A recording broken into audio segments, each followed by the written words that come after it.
Hey, hey, everybody.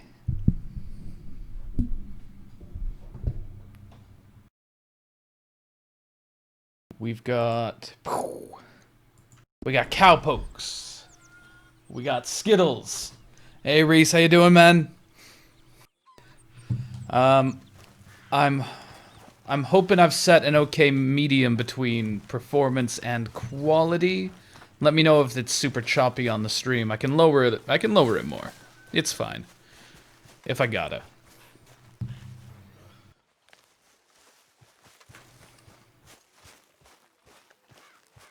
There's Skittles up to something on the top floor there.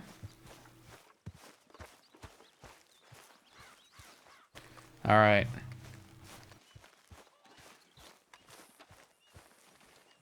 It's perhaps mildly choppy. Alright, here's what I'm gonna do.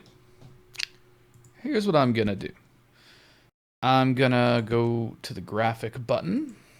I'm gonna go down just one.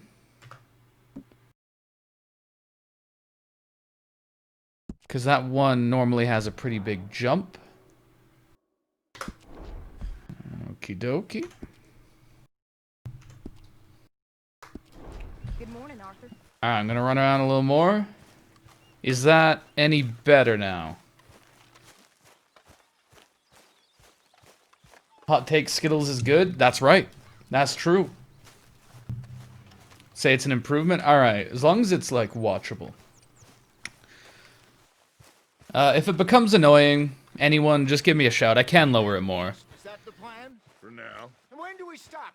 I'm surprised by how much I have to lower it when streaming, to be honest. Because I can play it on almost maximum and have a pretty good frame rate when I'm not streaming. Alright, I'm gonna do this little mission to get us moved to the next camp, because that's gonna open up access to some more hunting areas for me. Damn right it will. Constipated as usual. Turn down the volume of the... Oop, what the fuck is that? Albums. Get out of here. There we go.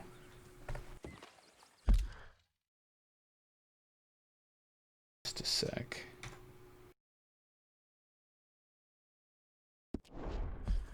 So, we moving? That's better. Micah told me of a place we can lie low. Anyway, how's everyone doing? How's this Sunday going? We got about an hour before my guest comes on, so we're just gonna be rootin' and tootin' and cowpoking about, you know. And how we gonna do that? And Skittles is having a little drink of water down there.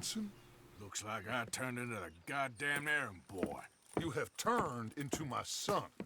You worry because I worry. We are just the same. Hey, Charles, come on. I need you for something. Sure, this can wait. Charles is one of the only, like, good people in this gang. He's my boy. He's my man. My boy man.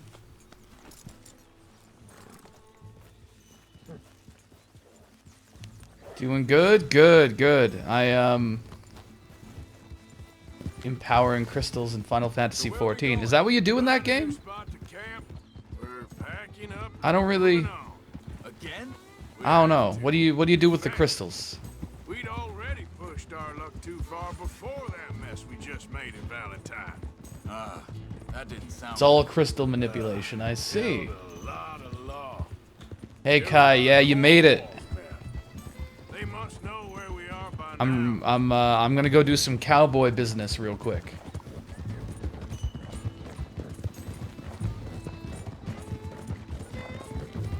So, we're heading south?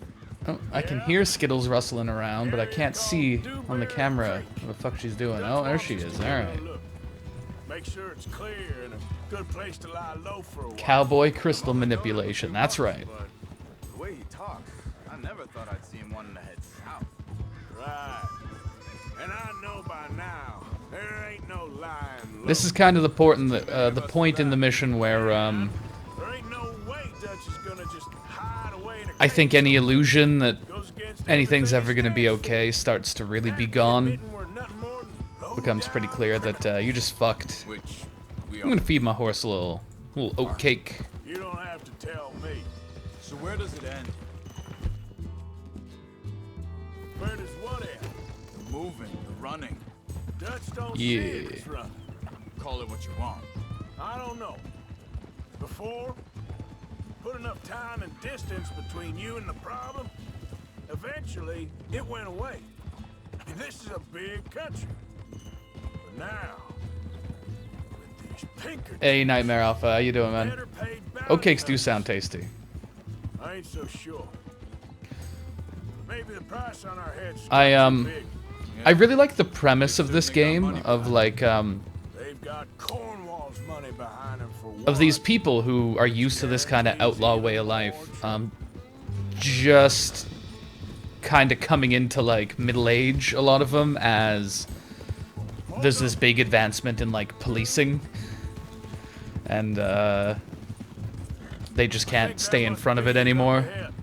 I don't know, I think that's a really fun idea for a game. I think they did a really good job of the dynamics of this group falling apart as it becomes clear that like their way of life is no longer tenable. And it's really weird because you do find yourself sad for that way of life in that group, even though these guys are basically bandits, you know? Oh, investigating the body. After killing an entire town for a box of cigars, when will the gang know peace? Yeah, exactly, that's... Let's be careful out there. These people are fucking lunatics. But they're the main characters, so, you know, you sympathize with them because they get humanization. And I mean, their opposition is like a couple of really rich guys and the Pinkertons, so it's like, they're still worse than this shitty gang, you know? Make sure.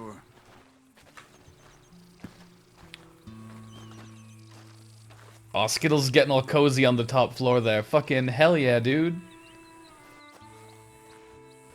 Where is everybody?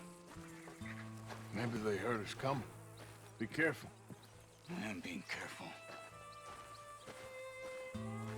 It's wild how the Pinkertons still exist today. Yeah, that is pretty fucking wild, isn't it? Ooh.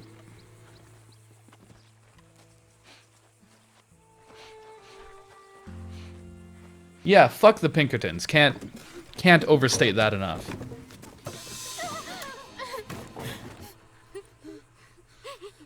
I fucking love these guys. It's okay. It's okay. They're so fucking German. Look at his hat. Hell yeah, dude. You okay? My favorite thing about Red Dead 2 is that every European is like this ridiculous caricature. It fucking rules. Something I enjoy about Skittles is that they're a long bud. That is also something I enjoy about Skittles. You have fine taste. Are you okay? Sprechen Sie Deutsch? It's German? No. Now go on. Get out of here. Go. We need the land. Go. Get the hell out of here. Who did? Men, last night. Where? Where did they take him? Ain't no business of ours. I don't even speak their language. You ain't as tough and dense as all that. Come on, Arthur. Arthur just wants to grill, man. The girl was pointing this way. Let's see if we can pick up a trail. Alright, well, Charles doesn't approve of my grill-only mindset, so we gotta go help these fucking Germans so we can move our camp. Where is it, anyway? It's further... Yeah, it's just coming into Lemoyne, which there's lots of good hunting down here I can do once we're all established. What's going on with you? What do you mean? You were just going to send that woman and her children on their way? We're wanted, man. We got Pinkertons breathing down our necks. We should be moving camp, not running off on some wild goose chase. Come on, Arthur. That's not how you are. Well, maybe you don't know me as well as you think you do. I think Arthur's right. I mean, Hold up. Let me check this. you're responsible for a lot of people's lives right now. What are we supposed to do with these fucking Germans?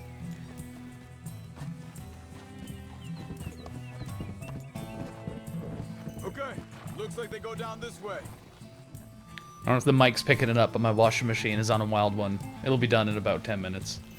So, what It's a happened with loud the ass anyway, ancient washing when you machine. were fishing with Jack? Said they were on to us. Also, something I learned when I came to the UK, people here don't have fucking dryers. It's not a Wrong thing. man there. We should have So you gotta get used to hang drying and lint rolling. Wait, just You can't hear let it? me Good. make sure Alright. this is right.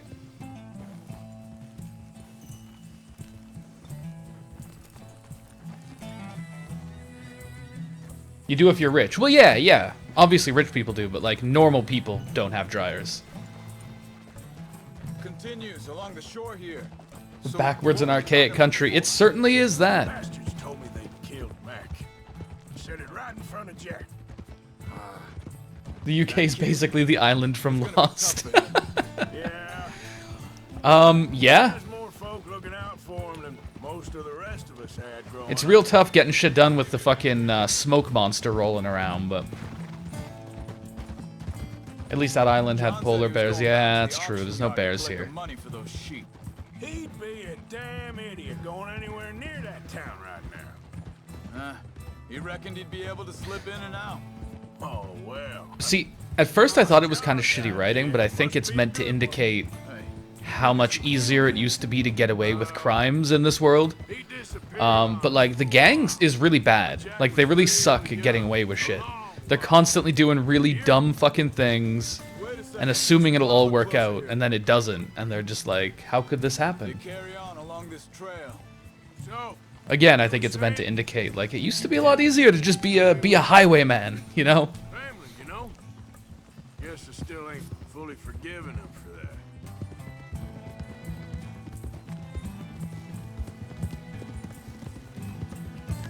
I wish I was a Camp up highwayman. ahead. Careful. That's kind of the mentality you need to go out west. Well, yeah, that's another good point. Is these Seems deserted. Europe was not sending its best. Okay.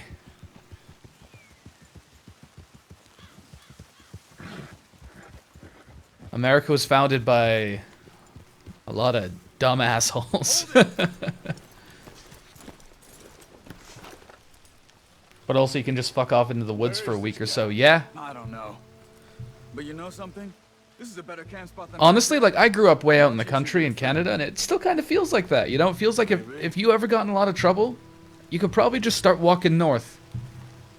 You know, if you know how to hunt, all right.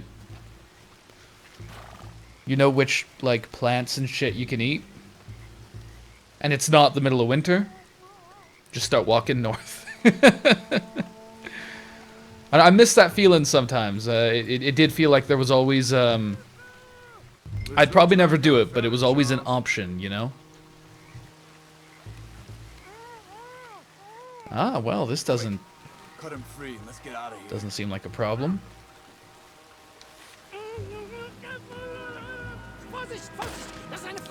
Salutes the dumb assholes with patriotic tears in the eye. You could just join the natives. What, in this game? They're getting kind of fucked around. Ooh.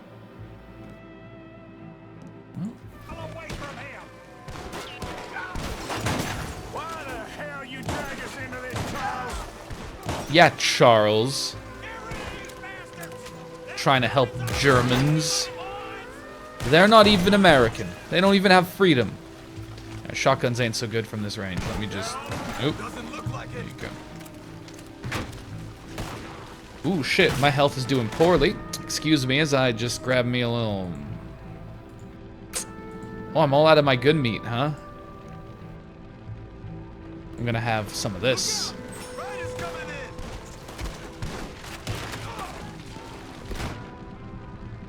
in. Yeah.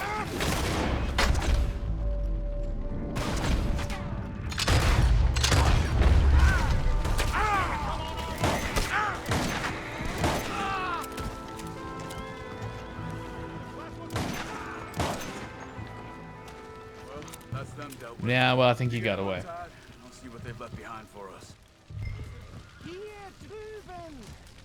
Long story, but my grandma got low-key kidnapped one time. And the guy took her home and drove off to the next town, probably. Jesus. I thought you wanted to get this over with, Arthur. Oh, yeah, untie this guy. It's okay. Getting you out of here. Alright, Vielen Dank für Ihre Hilfe. It's very much a fabricated thing to make people feel safe, I guess, and like there's more control than there is. The idea that like crimes generally get solved and dealt with, it's just not true.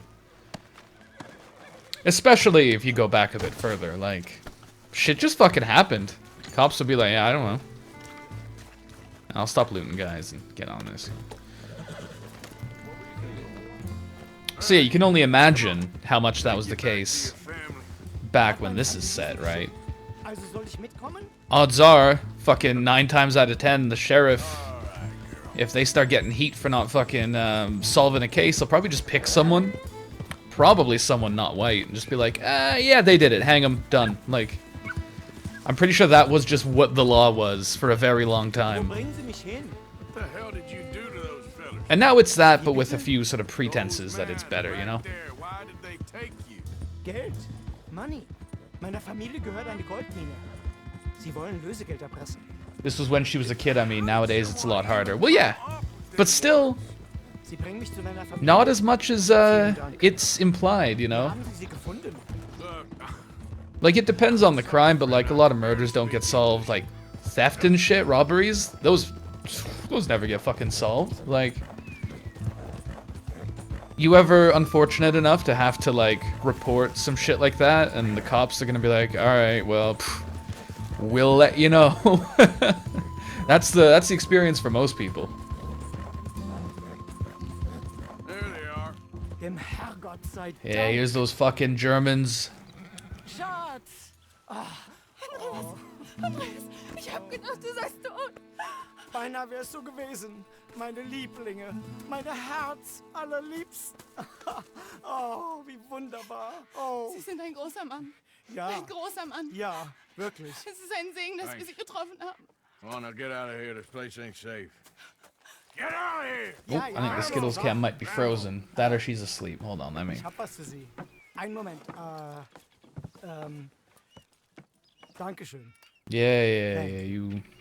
Vielen Dank, herzlichen Dank. Guess it was a pleasure. Ja!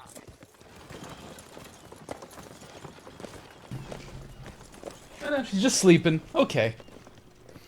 I couldn't quite tell. What a little guy.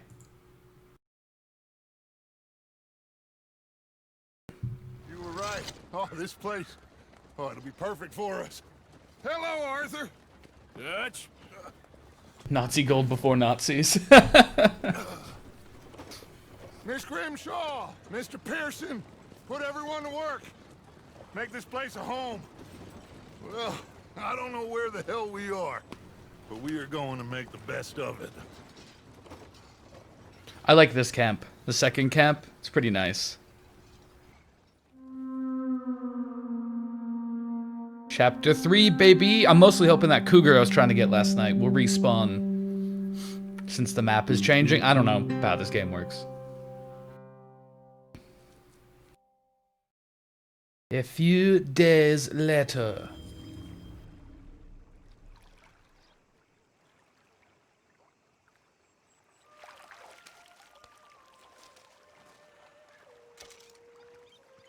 Got a gold ingot.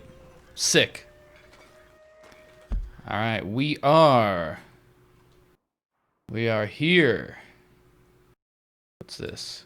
That's Jack. I gotta talk to him. Alright. We got a new territory now.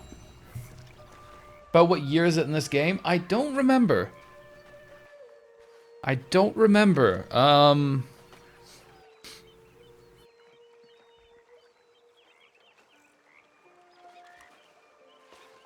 Trying to think of what would indicate that. I'm hungry this morning. Morning, dear. Why do you have a little exclamation mark? What's up? I'm bored. Oh, I had a book for you. There you go, bruh. I got a chocolate bar? Fucking yes! That's right. How you feeling? You behaving there, O'Driscoll? I'm no Driscoll, sir. Sure. How are the horses? Okay. I mean, well, but they could be better. Fucking speak for yourself, man. They've been through a lot. A newspaper. Ah. I could knock up a poultice, could keep them well, and cure some ailments. Burdock root? Yes, that works best. Okay. If I see some, I'll bring it you. Well, thank you. Let me see. World is changing, and That a newspaper there, bud? making much sense, am I? No. But somehow, you've raised how I feel. It seems awful. And then, it seems the same as always. And then, it seems like there's just no other way. And I just... Why are some bits of it... We got out of worse situations than this. This is a very confusing newspaper. Bad things that we've all forgotten about. Don't take Dutch's patter about redemption too seriously. We're doomed. Just like every other creature. Fungi destroying trees. Yeah, we hate that. We don't love that. Nervous. Okay. Is that what you believe? I don't know, son. I don't know what I... No years on that one. Apart from wishing I wasn't gonna find out sooner than I'd like. Alright, well, this is a very interesting story that's happening here, but I just want to hunt. Nervous? Try opium tonic. That's right. Girl. Easy, girl. You're okay.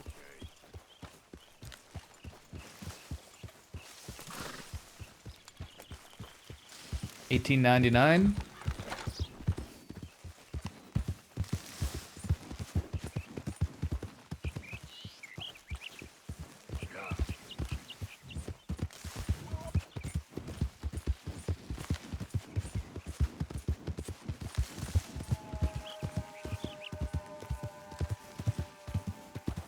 Fuck me, even on reduced graphics, this game is goddamn pretty. Alrighty. Let me just move this onto the other screen there. I can't just capture the game for some reason with Red Dead, so I gotta capture the whole monitor, so it's a little messier, but well, you'll just have to forgive me.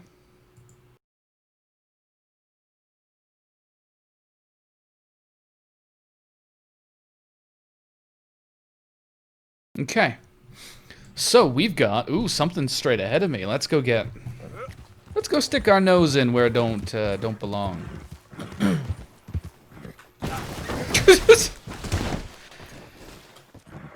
Yeah, all right. Good one. Good one, horse.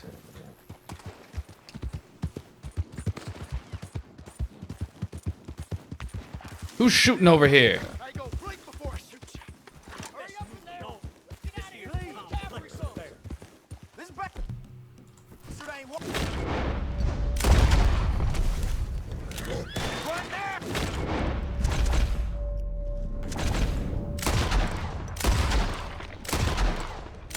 Give him some of that double tap.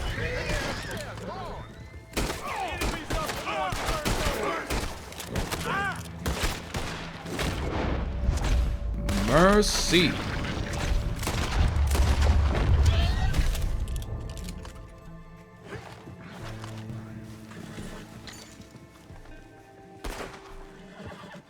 Looks like there was some kind of a train robbery going on here. And the guy only had $1.60 on him. Come on.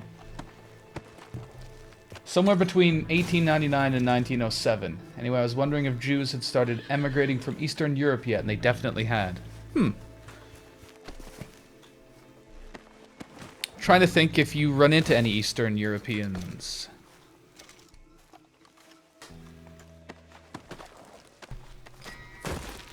Wait, why'd I... Oh, that's a good guy. You know what? Your morality system, I disagree.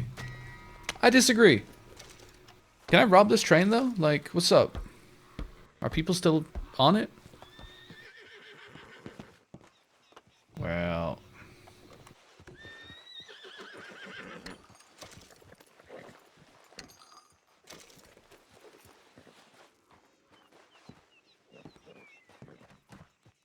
Search these here drawers.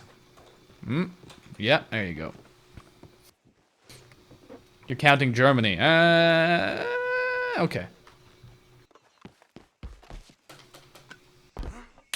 Kind of was hoping to go through the window there. Yep. Alright, what do we got? Anything good?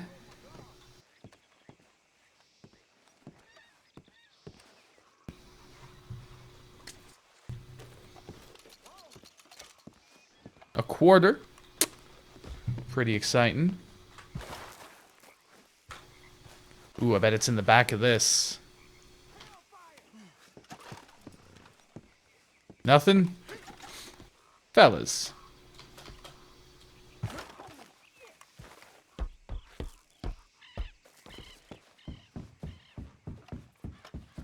How about in here? Not much to show for it. I should get out of here before someone comes around and makes some presumptions about my role in all this. Yeah.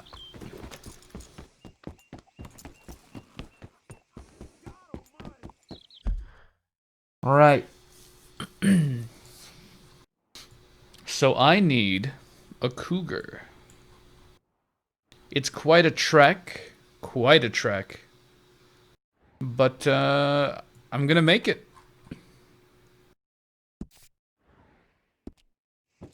We're just gonna have some chill horse riding time. Some relaxing hunting.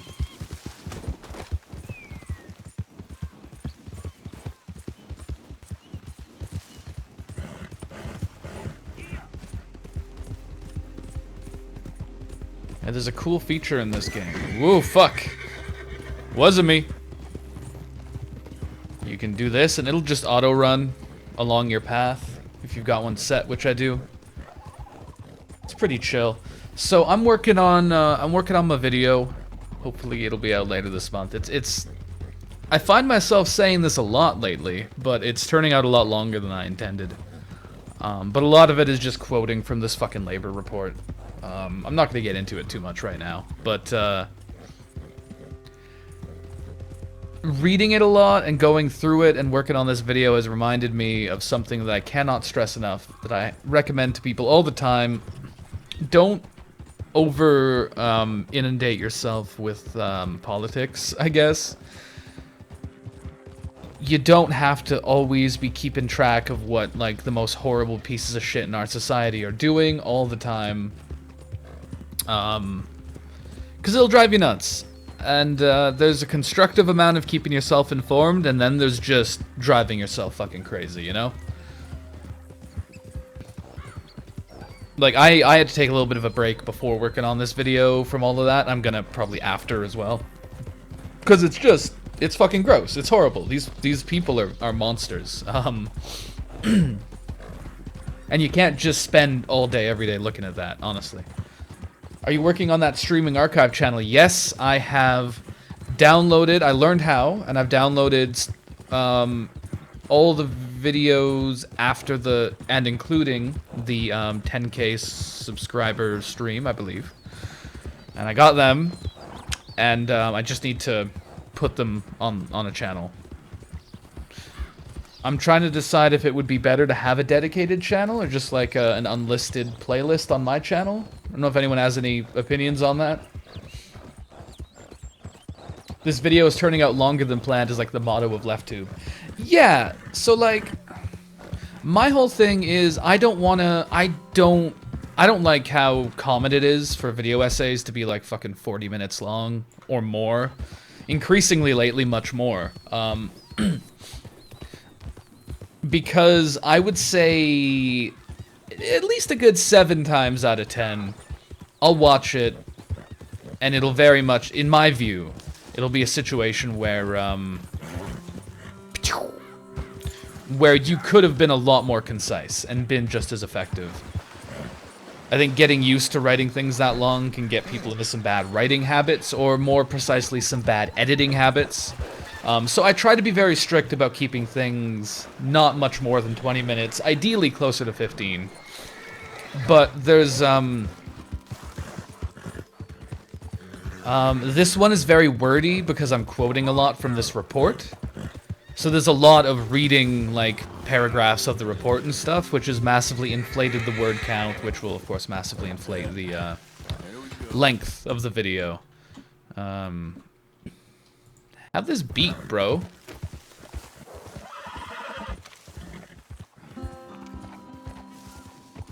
So, it's not gonna be, it'll be less work to, like, make the visuals, because I'm not gonna, it's mostly gonna be pages from the report on the screen. It's not gonna be a super visually engaging video, because it's gonna be going through these documents and stuff. Which is fine. I'm not worried about that at all. And it means it'll be a bit quicker on that stage of putting the video together, but just getting it all written and stuff, and edited and recorded, it might be a bit longer. That's all.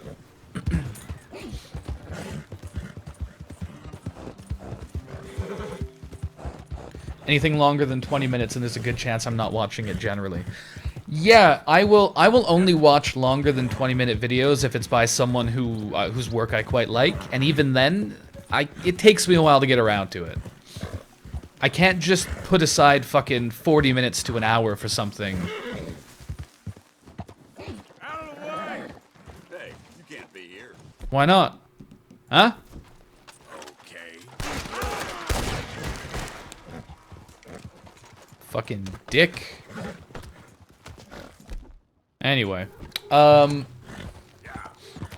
yeah, no, it's, I don't know, it feels fucking presumptuous at a point to be like, yeah, you're gonna take a fucking hour out of your day to listen to me talk about this. Like, no, be concise. It's important to me to be concise. So I like to think none of my videos are much longer than they need to be. I try to edit things down and distill it to its core points without totally losing all the impact of it.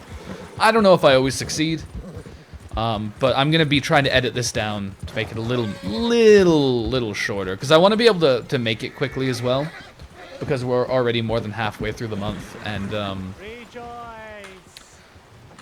I've got a slightly more writing intensive video planned for. Really? Fuck you, dude. Yeah. For June, I've got a midsummer video that I think is gonna be really fucking good. I've got it like partially written. I'm excited for that one. I think it's gonna make a lot of reactionaries mad. Much like my Lighthouse video, because it at least briefly touches on gender. And they don't like when you do that. Because they prefer their version of things where everything that exists is just a natural and inherent quality in people, and nothing material affects anything. Sort of like the brain that a particularly dumb baby might have, you know? Sort of like that. Is this the right hill? Let's see.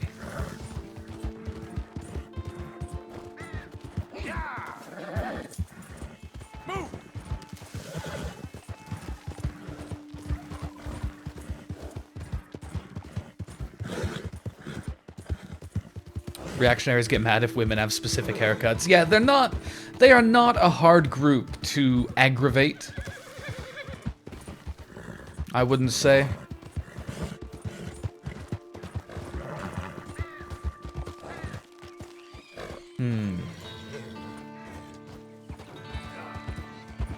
Woman no wear pants.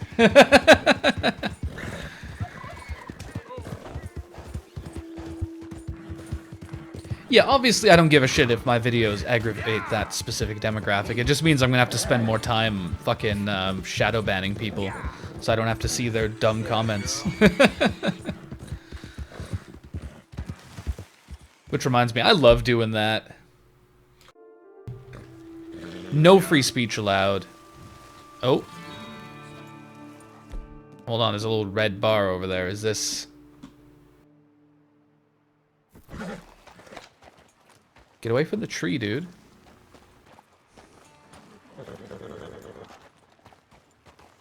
Yes. I wonder if that was a perfect one. Whoa. Easy. What do we got? It was magnificent. That was really fucking easy. Great. Alright, gang. Now I'm gonna get that fucking coat that I was trying to get for like half the stream yesterday. That didn't pan out for me. But now, whew, I can do just about whatever I want in life.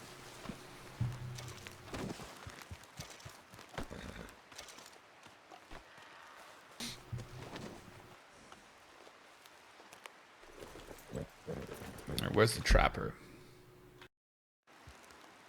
Up here. Yeah, that's right.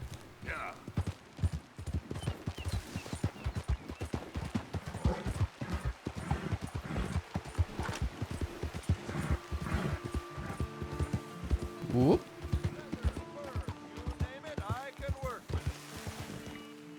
But yeah, probably about half an hour. My guest should be joining me. And we're gonna endeavor to talk about literally anything but the fucking labor report and stuff, because fuck all that. Gonna sell this guy my cougar skin. There you go. Quality hide makes the hardiest clothes around. It's time for a dope fucking coat. That's it. That's the one. Oh, look at that. That's a pretty fucking nice vest, too. That's a panther pelt and a wolf pelt. Well, we'll see about all that. I should maybe have a look at some other goals. Oh my god, those pants are fucking awesome.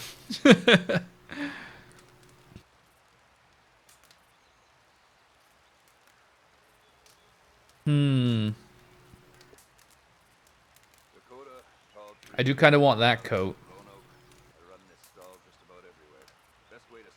Like some classic chaps there.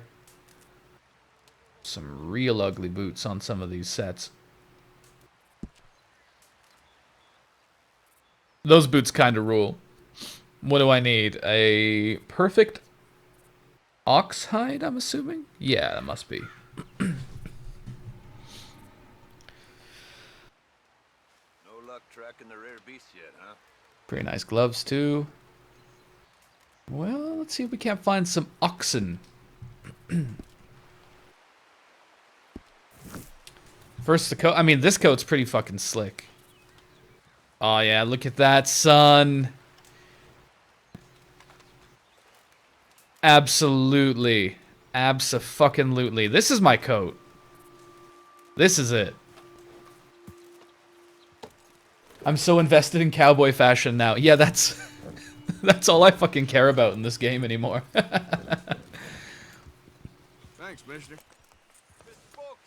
Easy, girl. Fucking awesome. Alright, hang on. I'm gonna go figure out where I can find oxes. Let me just quickly have a little googly moogly.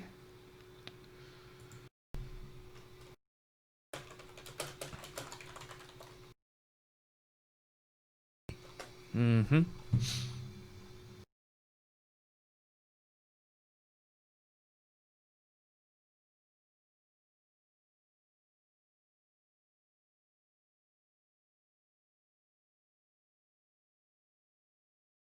They can be found on ranches and farms, so they're mostly domesticated. So I'm mostly going to be doing a bit of rustling. Okay.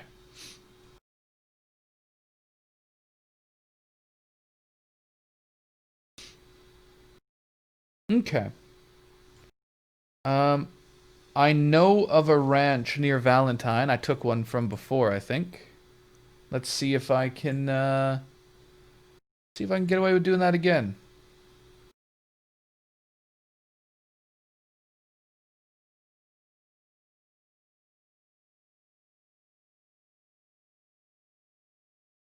Didn't think wild oxen were a thing in the US. They weren't an Oregon Trail. I don't know these things. Alright, we're heading to this ranch.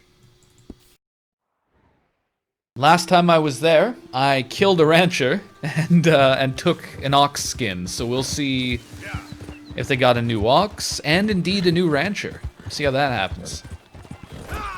Are you fucking real? Did I get owned by that branch? Fucking fuck you, horse. I'm blaming my horse, no matter what happens. Don't forget to wear your mask. Oh yeah, that's a, whoa shit. This is why you don't text and drive, folks. You look at the chat. Ooh, fuck, I thought it was dead for a second there. We're alright. We're okay. Don't catch COVID from the oxen. Is that a concern? Yeah, I will try to remember to wear my mask. The big thing is leaving no witnesses in the first place. I don't totally get how the mask mechanic works, because I went and robbed a train while wearing my mask. But immediately my wanted thing showed up, and it had my name. Like, they'd identified me. So I don't know what the deal is.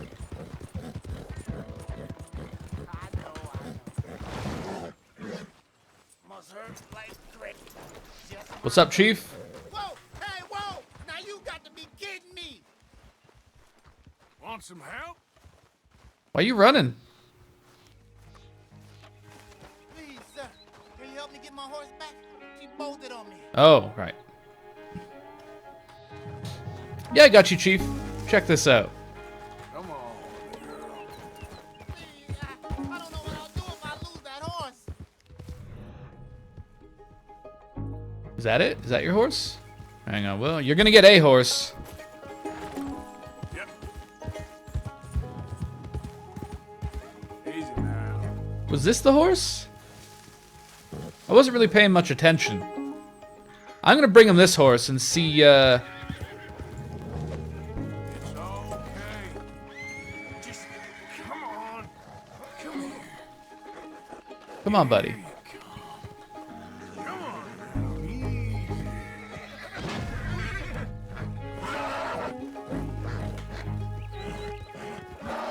Whoa, whoa!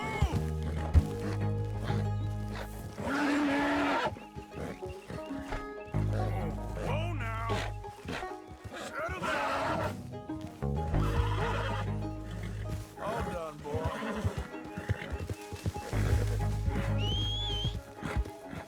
Yeah. Oh, that's the horse. My mistake. I guess I don't need you anymore.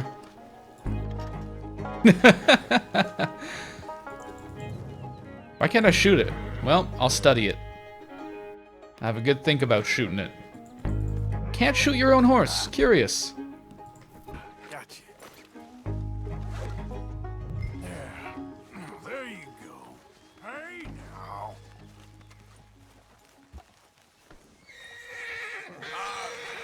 Go on. Let's move. Yeah, don't be a dick. Is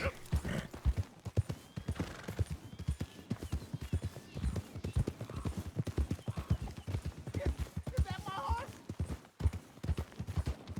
Oh, thank you, mister.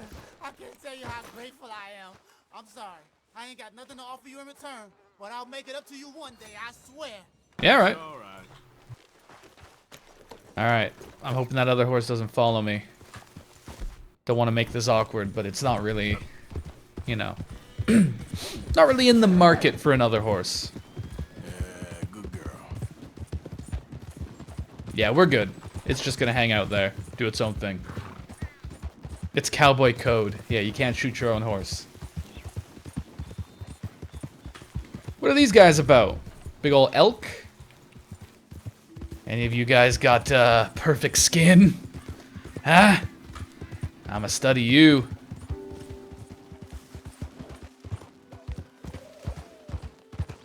Yeah. I fucking love this game. You just tied it down? Alright, well. That's where it lives now.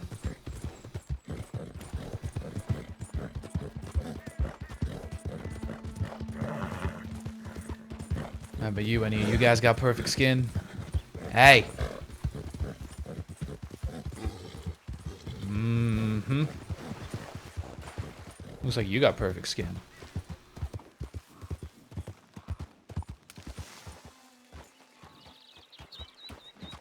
Yeah. Whoops. Not quite clear which one of you it was. Hang on. No. Aha!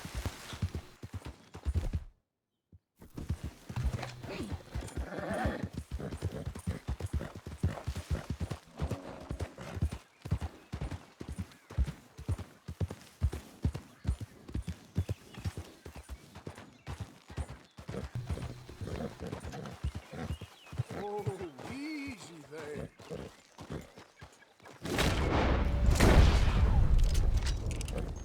Yeah.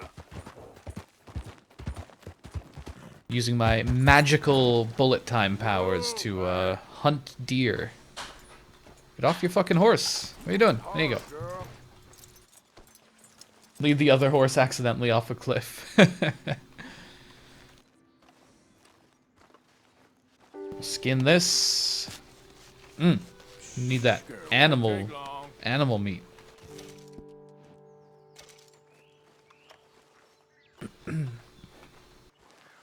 There you go.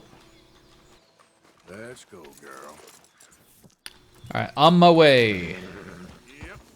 What am I after again? Oh, I'm after a big old ox hide. That's good.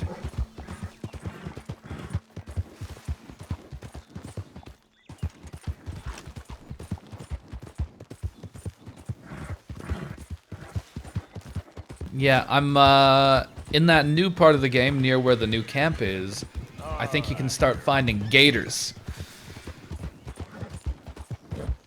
I can make some incredibly tacky leather outfits out of gator bits. Fuck! Fucking... That blood used to be inside of my skull! Get up.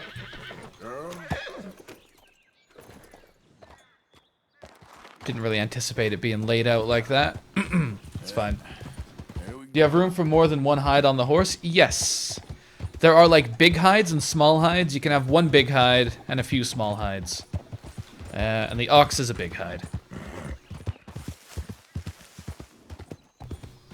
Oh yeah, I meant to look up if I could get like a wagon. A hunting wagon would actually be real nice. Because then I wouldn't have to go back to the trapper every couple of kills, you know?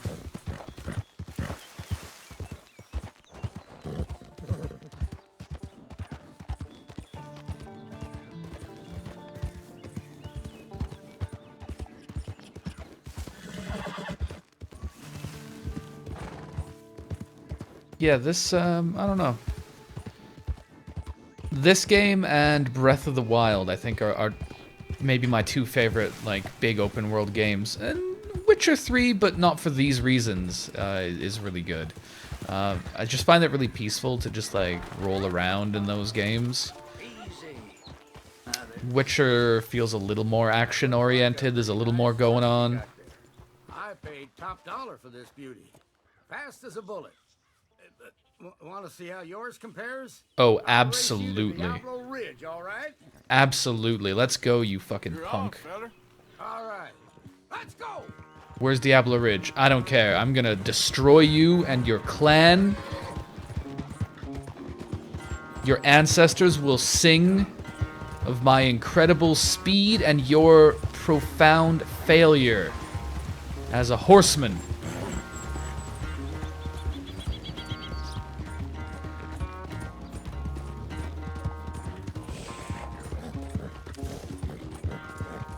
Big bounty in here. Hopefully, this doesn't take me through any dangerous zone.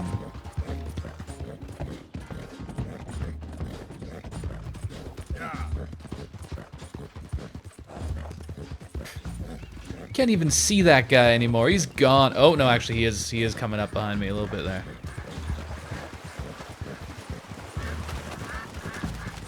Oh shit.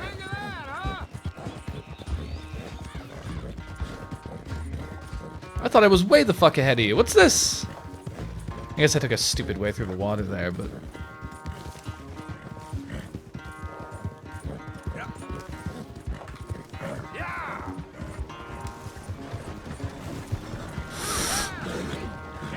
I pulled it off. Yes. The big squeeze maneuver. Get fucked.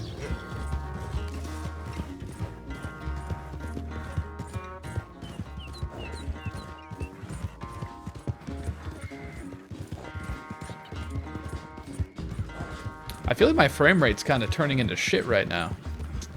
Yep. How's it looking on the stream?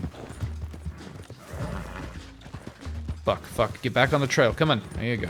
There, girl.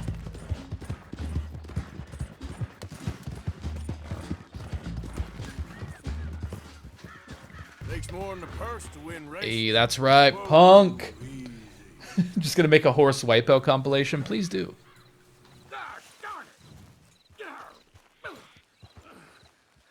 I paid good money for you. Hey! Oh. Well, I'm done here. Just a bad rider. An expensive horse won't change that. Bastard. Fucking prick.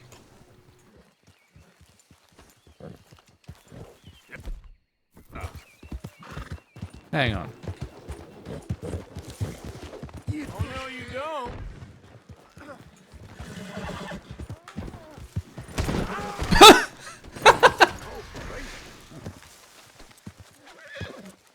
Fuck. Get. There you go. Won't somebody help?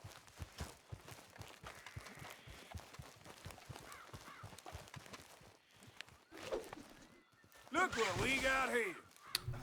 There we go. I could have done this a little more gracefully, but go.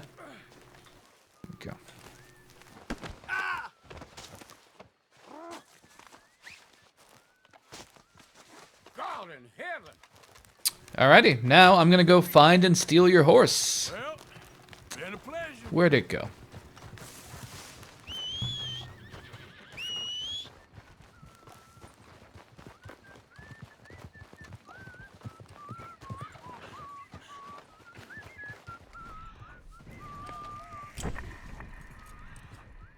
Shit, no tracks. He was going this way, I believe.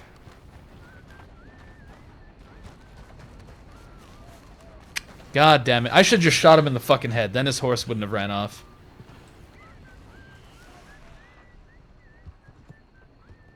That horse? I don't need no. What you think you're doing? He was bragging about how much money it was worth. I just want to sell it. That's not a horse. I think I fucked it. I just love fucking hog tying people in this game, so I always do it, even though it can be really awkward and janky, and it's definitely better just to shoot him. Ah, well.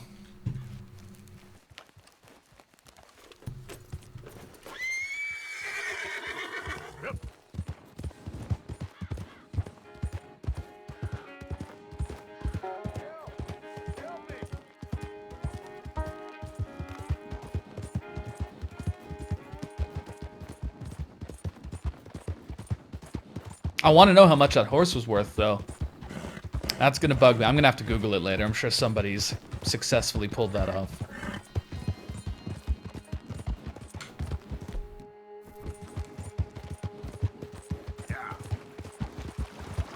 Alright, well. We're back on track.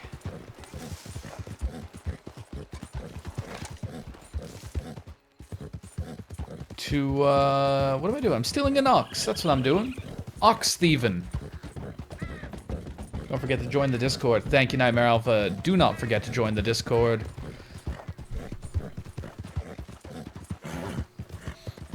Talk about good videos in there, politics, high-end memes, you know, Discord shit. I feel like the frame rate's definitely suffering a little bit now. It's the fog. Alright, here is...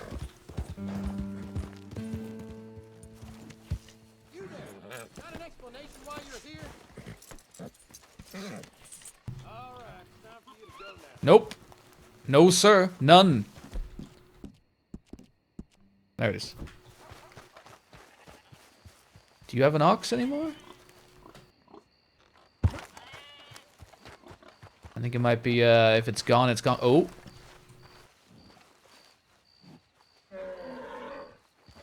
Oh, shit.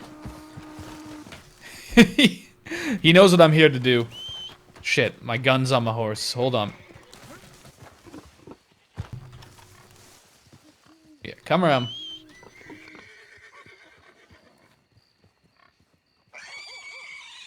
Alright, that guy's definitely gonna come out when he hears the gunshot, but that's okay. Right. Roland block rifle. That's the one I want.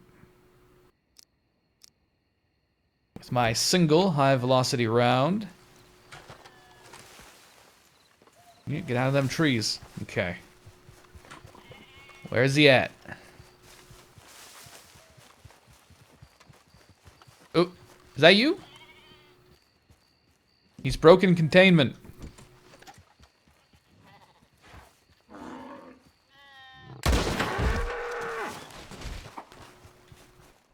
I gotta skin him real quick. Oh shit. Oh fuck.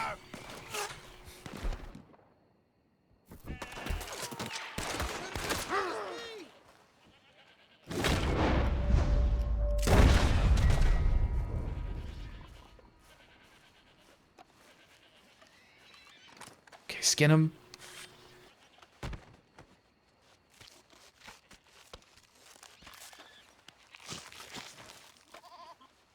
I see movement, but I don't know if it's just horses or what. Oh yeah, definitely take the time to just take the horn off, you fucking weirdo. No rush. Alright, horse. Let's fucking bail, bro.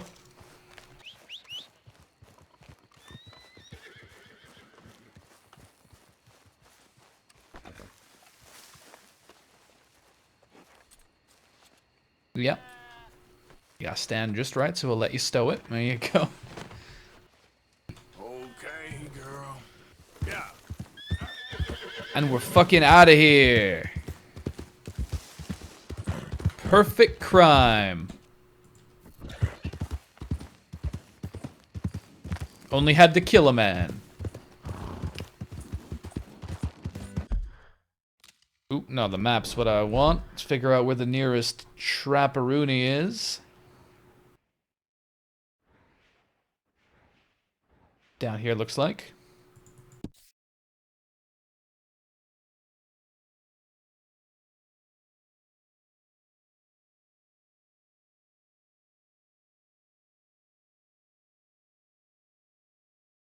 Bear with me a second. I'm just making sure that my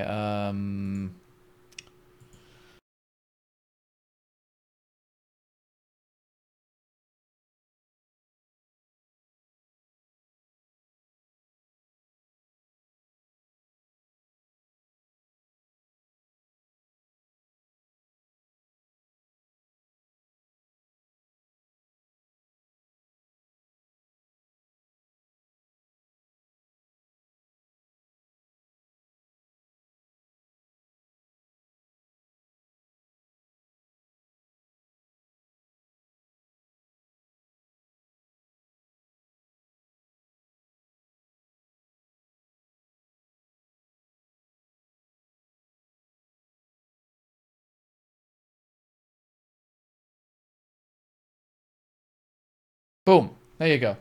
I require your copy of Bloodborne now? No. I need it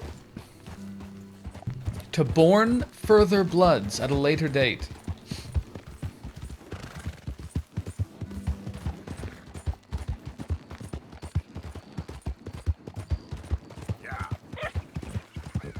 Alright, let's get down to that trapper. I think the ox pellet, that was for boots, wasn't it? Yeah. I want to get me some fucking styling boots.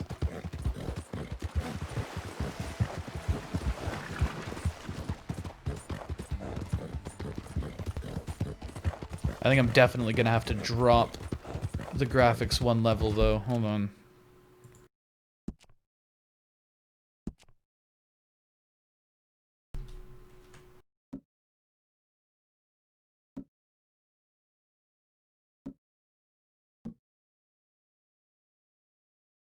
Alright, yeah, let's try it there. Just by 1 notch. See if that makes it a little better.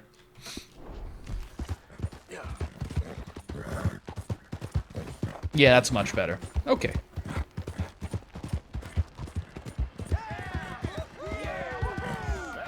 Oh! Aha! Looky who we found, folks! Well, you know how we deal with problems such as this. It is imperative that we reestablish sanity and supremacy before it is too late. Our numbers are waning, thanks to the fools in Congress and their Those fools in Congress. But today, we grow one stronger as we anoint a new brother into our sacred cause. Please step forward and kneel. Do you choose to accept the light? Yes, sir. Yeah. Oh, here we go. Very much. All right. Come on. Let the eternal light shine.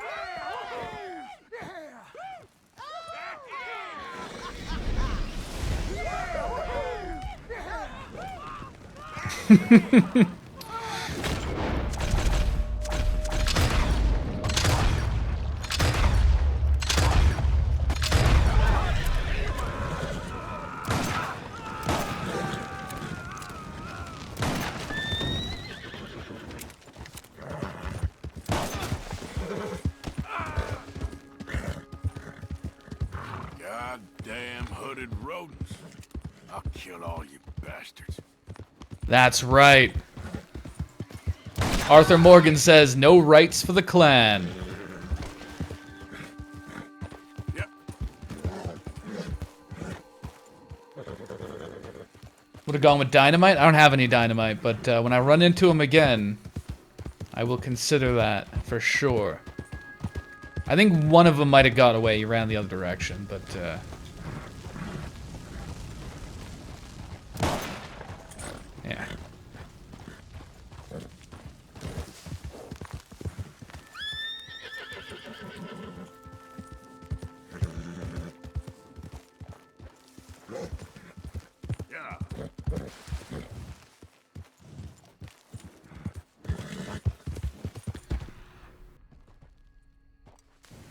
Oh, hang on. Can I track? Hold on, hold on, hold on. If I go back...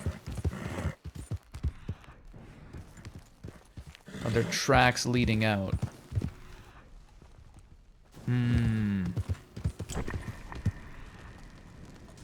No. That's a shame. Can I loot these guys? What do they have? Nothing? No. Oh, yeah, these guys do. Alright.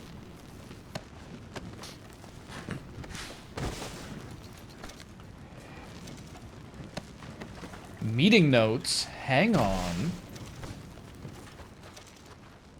Letter to Pa. Hold on, let's read. Let's read what they got.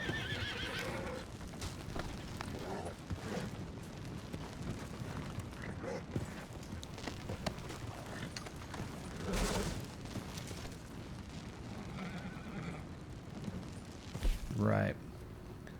A letter from a eugenics enthusiast.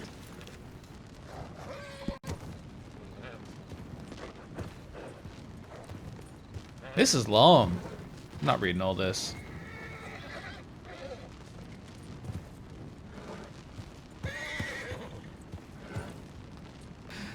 I am a man of destiny and I plan to prove it. Nothing will stand in my way from forming a white utopia full of people just like me. That's very nuanced writing.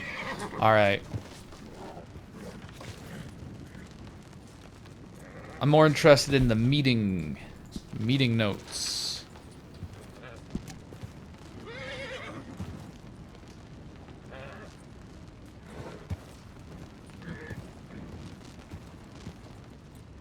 Oh, it's just minutes. See, I wanted to know where they're gonna be meeting next.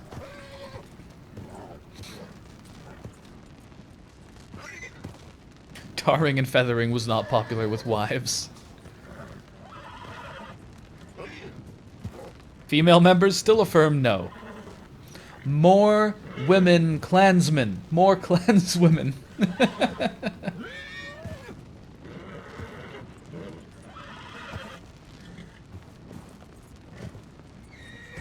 Yeah, I was pretty sure they would burn crosses on, like, people's property and shit to intimidate them, not in the woods.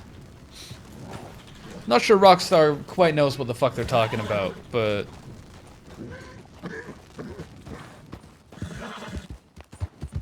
I don't know, maybe these woods are trafficked enough that people would come notice it. You're just gonna start a forest fire, though, doing all that. I don't know.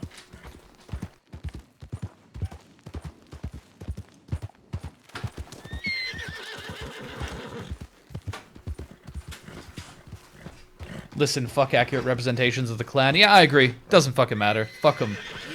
Horse, shut the fuck up. Why are you making such a scene?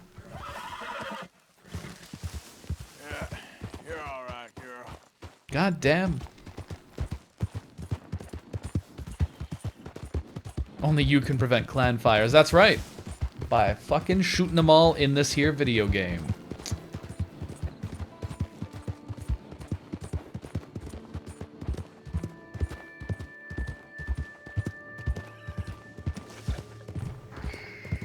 Horse wants clan blood. Yeah, he knows there's still one of them out there.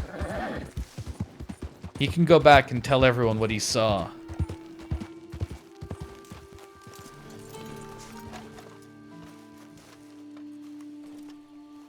Howdy. Right, let's see. Yeah, I got some pelts for you, bud. Nothing quite like wearing your best day's work.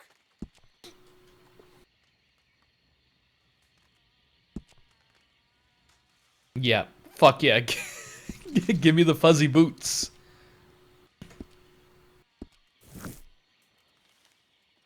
Yes. Son. I look fantastic. Come on. Thanks, partner. What's this sailor doing on top of a mountain? That's a good question.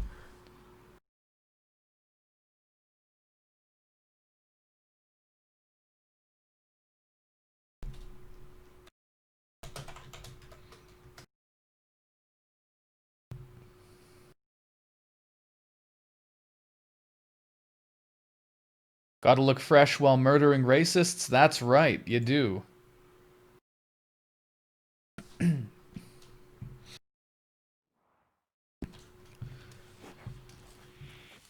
Oh, actually, I should go see what I want to hunt next. Hang on. This outfit's getting really fucking powerful. Maybe that one really tall, weird hat. Yeah. All made to measure. View levels are pretty high today. Yeah, there's a lot of people in here. I think it's because I have a somewhat more high-profile guest who should be joining us in a few minutes. If you're waiting on him. Yeah, this hat, fucking absolutely. Okay, so I need a beaver and a muskrat. I don't really want to hunt beavers again. That was kind of a pain in the ass. Let me see the other hats. That's okay.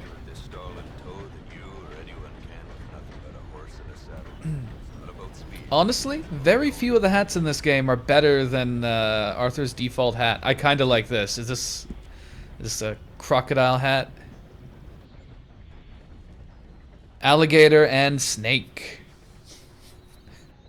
It's so egregiously tacky. I love it. Alligator vest. Ooh, son. Okay, I'm going gator hunting.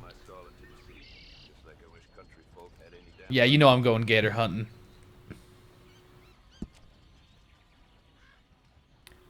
I need to figure out where the legendary alligator lives. Okay. Idiot. See you again.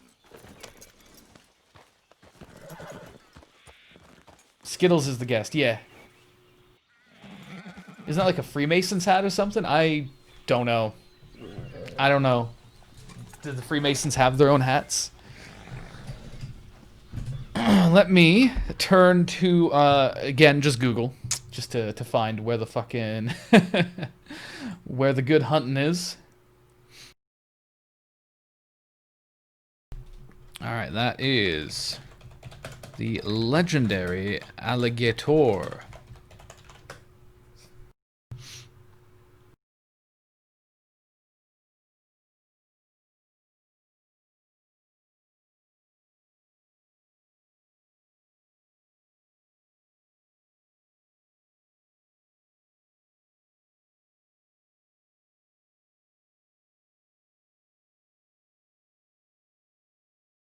South of La Gras.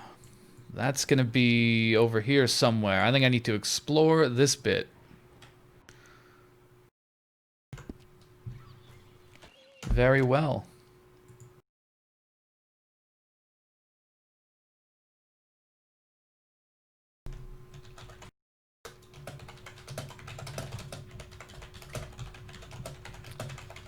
Just bear with me a sec, just coordinating with the guest.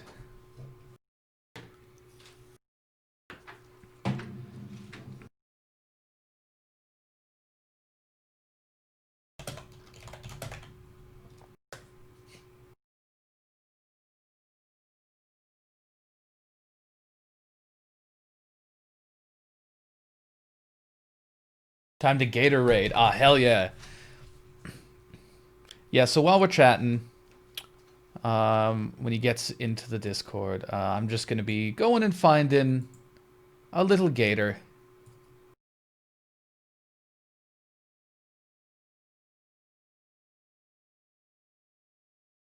Like you do, because you gotta get them all, you know? You gotta get them all. Get them all extinct and turned into coats and whatnot. I know, like, the corners of the Discord and stuff are on the screen sometimes. As a quirk of my weird makeshift little setup I got going on here.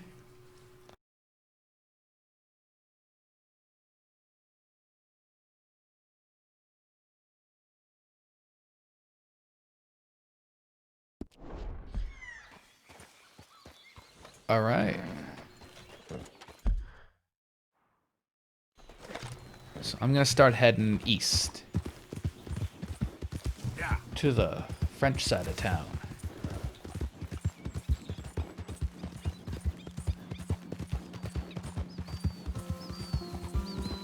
Don't cause extinction. All right, Snuff. I will endeavor not to extinct all of the gators, but I mean, they're asking for it, you know.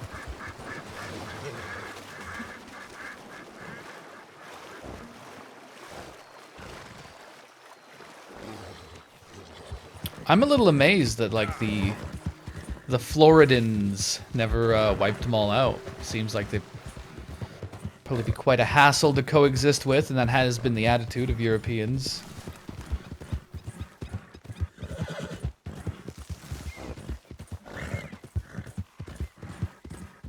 Oh.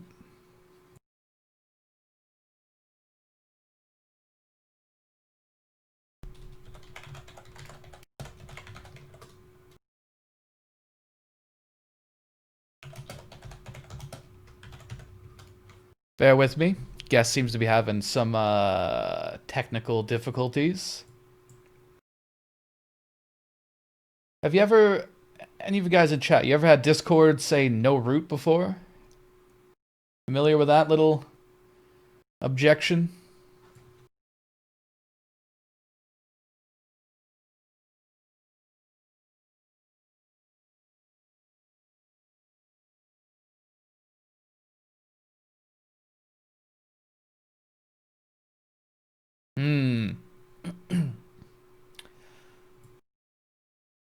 Yeah, I should have warned everyone when it comes to technology, my presence is a curse.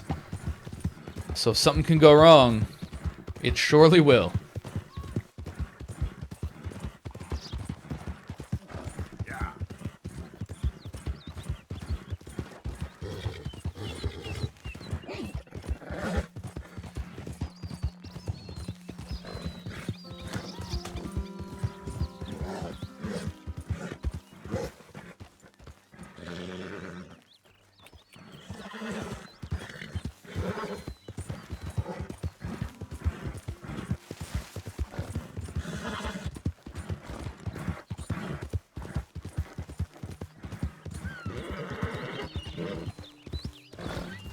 Who's camping down here?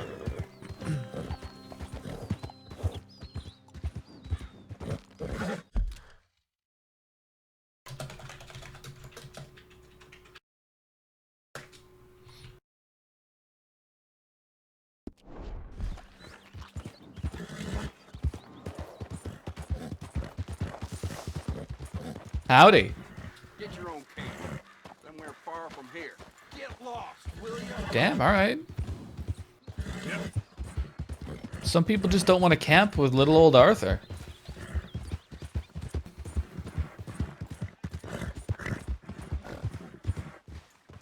Bear with us just a second here.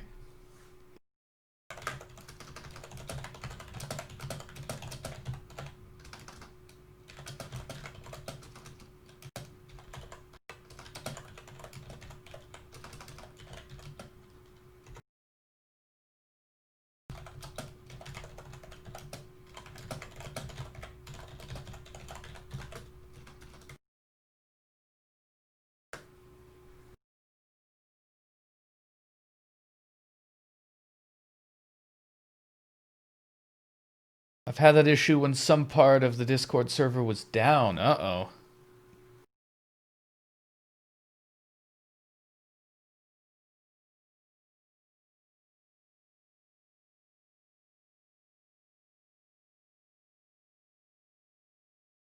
Are you playing this with him or her? No. They're just he's just gonna be coming into the voice chat and talking for a little bit. If we can get it working. I think he's troubleshooting a little bit on his end.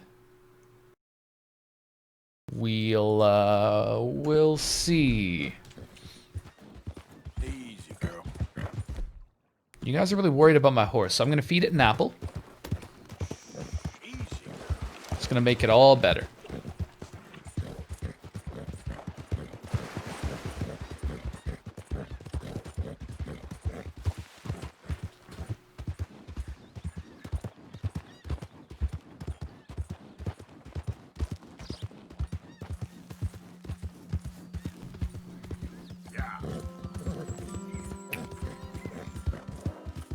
Sorry about this, folks. Just been trying to help them figure out what's going on. Hopefully we can get it working fairly quick.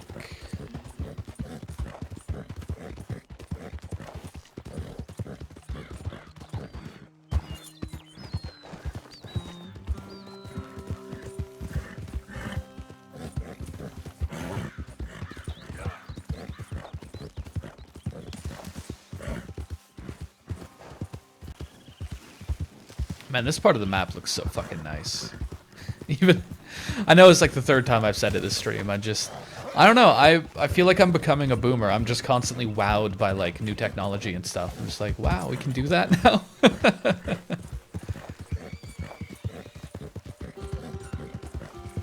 Wasn't really worth fucking how shitty Rockstar treats its workers though. Didn't need the shrinking horse balls, you know. Would have been a good game without it. Could have saved a bit of time there, let people see their fucking families, you know? My big thing is that copyright's bullshit, because everyone now should be able to just, like, take the work that they did on, like, this horse riding mechanic, instead of having to make their own, you know? If we could be doing more building upon what other people have made, I think the games would just be fucking better and less labor intensive.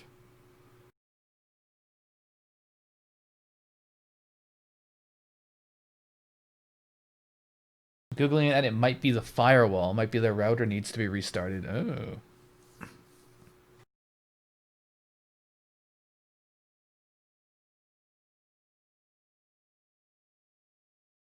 But innovation. You should hunt for bears and Cutler. David, I will consider that once once I've killed this here legendary gator. We'll see.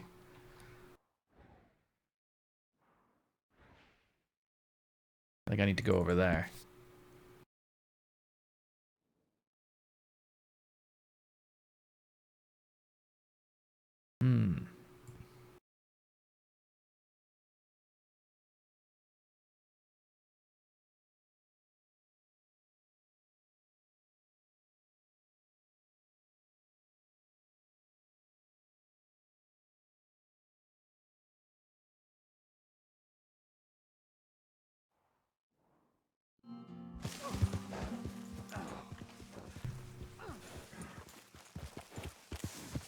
Right, we're gonna head this way.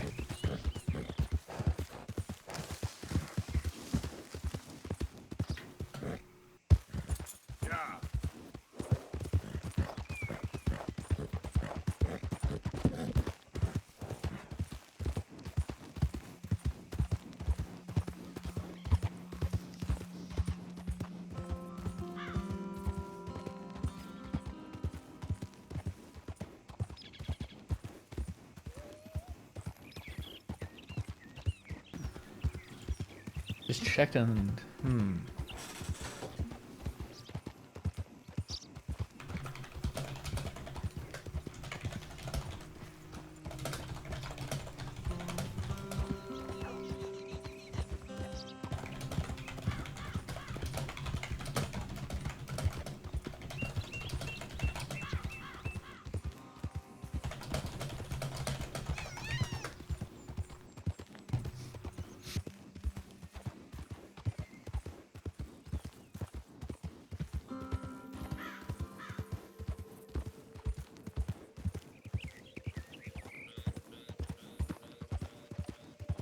Okay.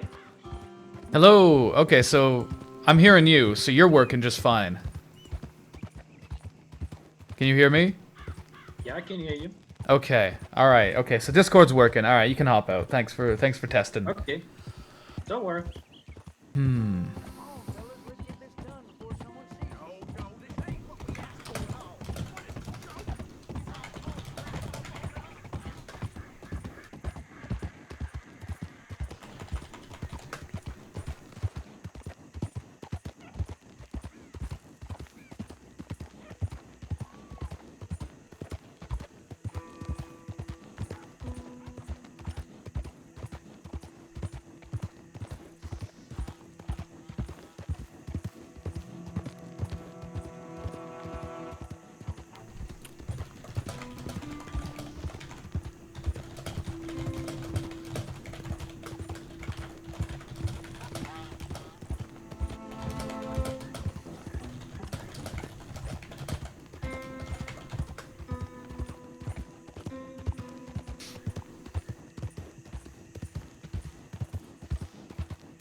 Sorry, I'm spending. I think I did this last stream too. I spent a lot of it troubleshooting. Hey!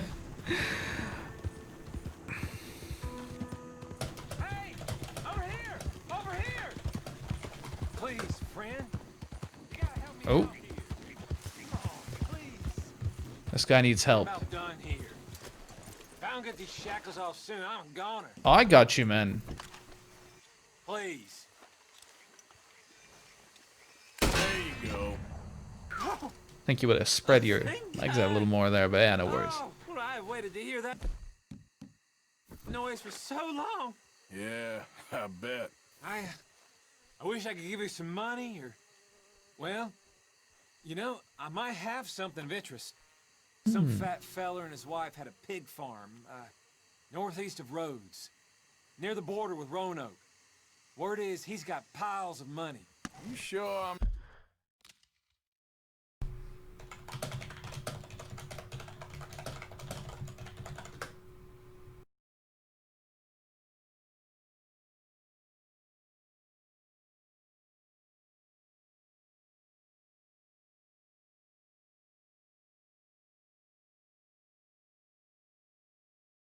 Anything? Yeah, I hear it. There we Hey, fucking worked. Finally. Christ. All right, man. I'm sorry about that. That ended up being a whole fucking ordeal. That's all right. I'm on. Yes. Hello. And can I be? Am I on the channel? On the stream, yes, it's going. They've been patiently hanging out while we've been trying to figure out what the fuck's going on. Oh, word. Fantastic. Yes, I see some Twingos. That's what we like to see. Yes, hell yes. Fucking yeah, I don't know. Discord's a mysterious beast. I don't really understand why, but it gets upset for different reasons. That's right. Anyway, it's good to talk to you. Good to be on on the stream and to see what appears to be a Fairmar Anna Mole Yeah, as well. it's a ferret. Yeah, that's Skittles. Yes. Yeah, she's Hello, just hanging out on the side there. Hello to Skittles. Absolutely. Do you want to introduce yourself to the stream? Yes. Hello. If you not know me, I am Riley from the podcast Trash Future, the podcast you are not listening to right now. Correct.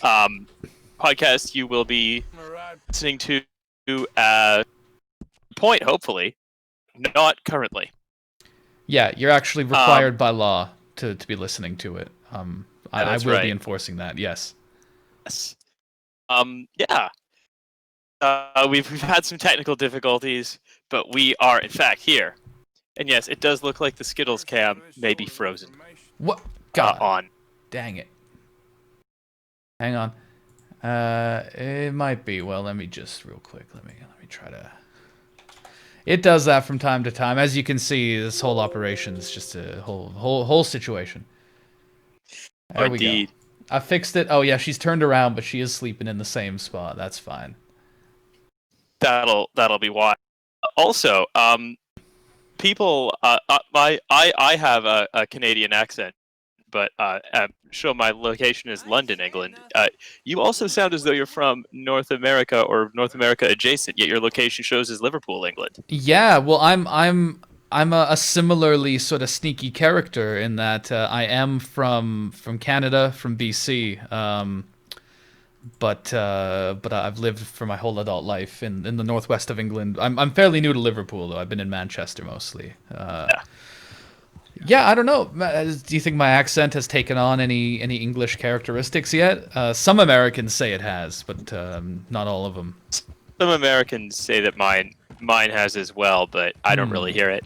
I think what happened is I mostly because I'm from Toronto or Toronto surrounds, so I always used to just talk with like what's basically a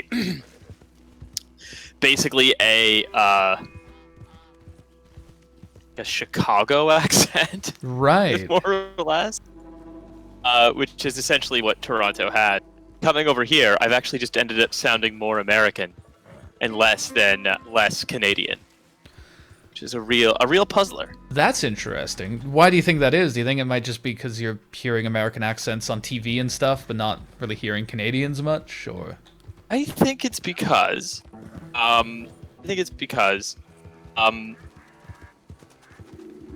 just as a regional variation of the American one is like quite distinctive. Right. Just quickly retweet the tweet that says we're here. Oh yeah. Yeah. We are in fact here. Yeah, we're actually here now.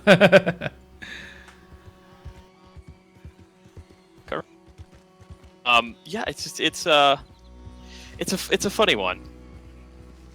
But yeah, I think I'm just not exposed to the actual like regional variation of that accent, so now I've just sound American. Yeah, I suppose that makes sense. I don't know if I ever sounded like someone from British Columbia or not. When I was a very little kid, I moved around a lot, so I don't fucking know what I sound like anymore. Well, you'd never. I guess being from BC, you'd never have sounded like either Ricky from Trailer Park Boys or like the guys from Letterkenny. It's too bad because these are the funniest things that have ever been produced, in my opinion. I fully agree, man. I wish I sounded like Ricky from Trailer Park Boys. He's an inspiration to all Canadians in their endeavors through life. Fuck yeah, man. People like to say that they know Canadians are funny because we produce like Jim Carrey and Ryan Stiles, guys whose like main claim to being funny is doing various different versions of the Tim Allen grunt. Or making a fun face. No, we have Trailer Park Boys. It's the real shit. It's that real shit. Anyway. Get cultured, okay? Like I said I would do. What I have done is much like I do for TF. Yeah. I ran across a startup that I found very amusing. All right. That I think you might also find amusing. So it's going to be a short one. It's it's just it's. If you've ever listened to if anyone on here has listened to TF, you'll know how this works. I have the details of a startup.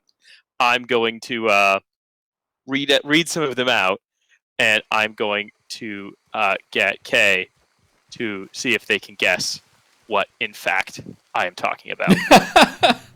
All right, awesome. Let's do it. This is the I've basically taken a TF bit.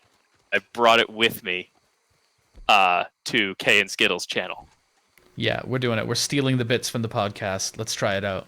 Right. So the startup I've identified is, and in fact, this was sent to me by someone in the TF Discord. The startup I'm talking about right now is called Tillable. Tillable. Okay. Tillable. Do you think Tillable does? Tillable. Fuck. All right. So is it some? I feel like numbers are involved.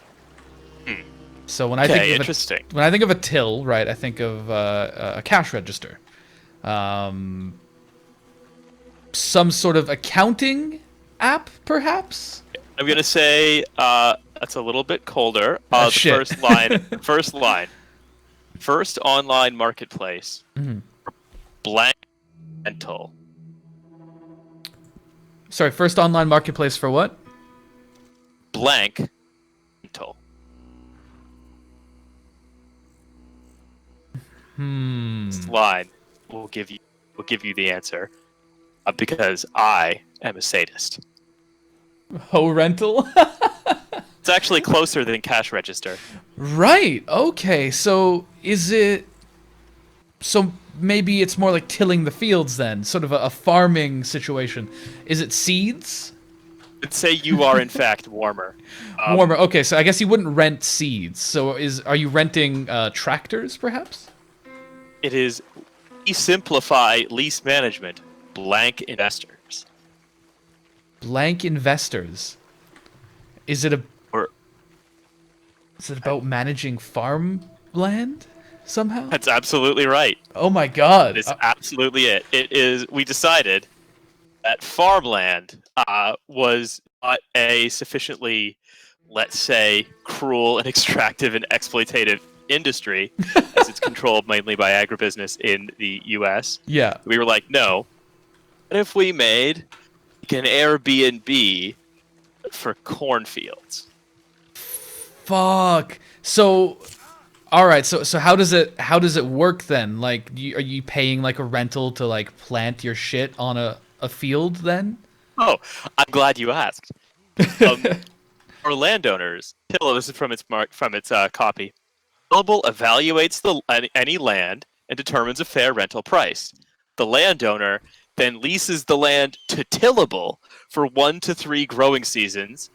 Then Tillable pays the full lease and then manages the process of finding a farmer who is the, quote, right fit for the land, which basically means if you own a bunch of land, Tillable rents it from you at full whack, but at a value they determine. Then they find short-term, you might call them tenant farmers, who will come and then work it. Holy shit, that's the worst thing I've ever heard in my entire life. That's right. That's right. There's a running joke on TF that we're just inventing feudalism again, but with apps. Yeah. And it's just really... I mean, this really seems like it, doesn't it? Yeah, that's what it is. Yeah, fuck me. This sucks, man. I don't like this one bit. What, you think Milo, Allison, Hussein like these?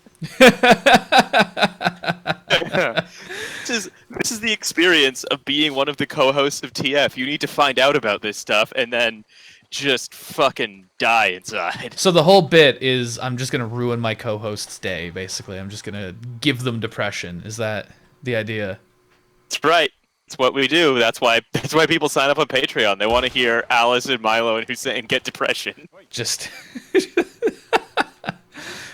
gotta watch them suffer. Here. I'm here because I want to watch Canadian Liverpudlian skin a gator. I don't know what everyone else is here for. Yeah, I mean, that's what it's about. You know, you go out there, you go into the gator's home, you skin them, and then you rent out the usage of those skins in an Airbnb-esque sort of business model. Absolutely. And you know they just got done in a huge data privacy breach as well. Oh, fuck. Yeah, 100%. 100%. Well, actually, that actually is what happened. Oh! Oh, good. Great. Awesome. Okay. Fucking... So this is from an article on NPR.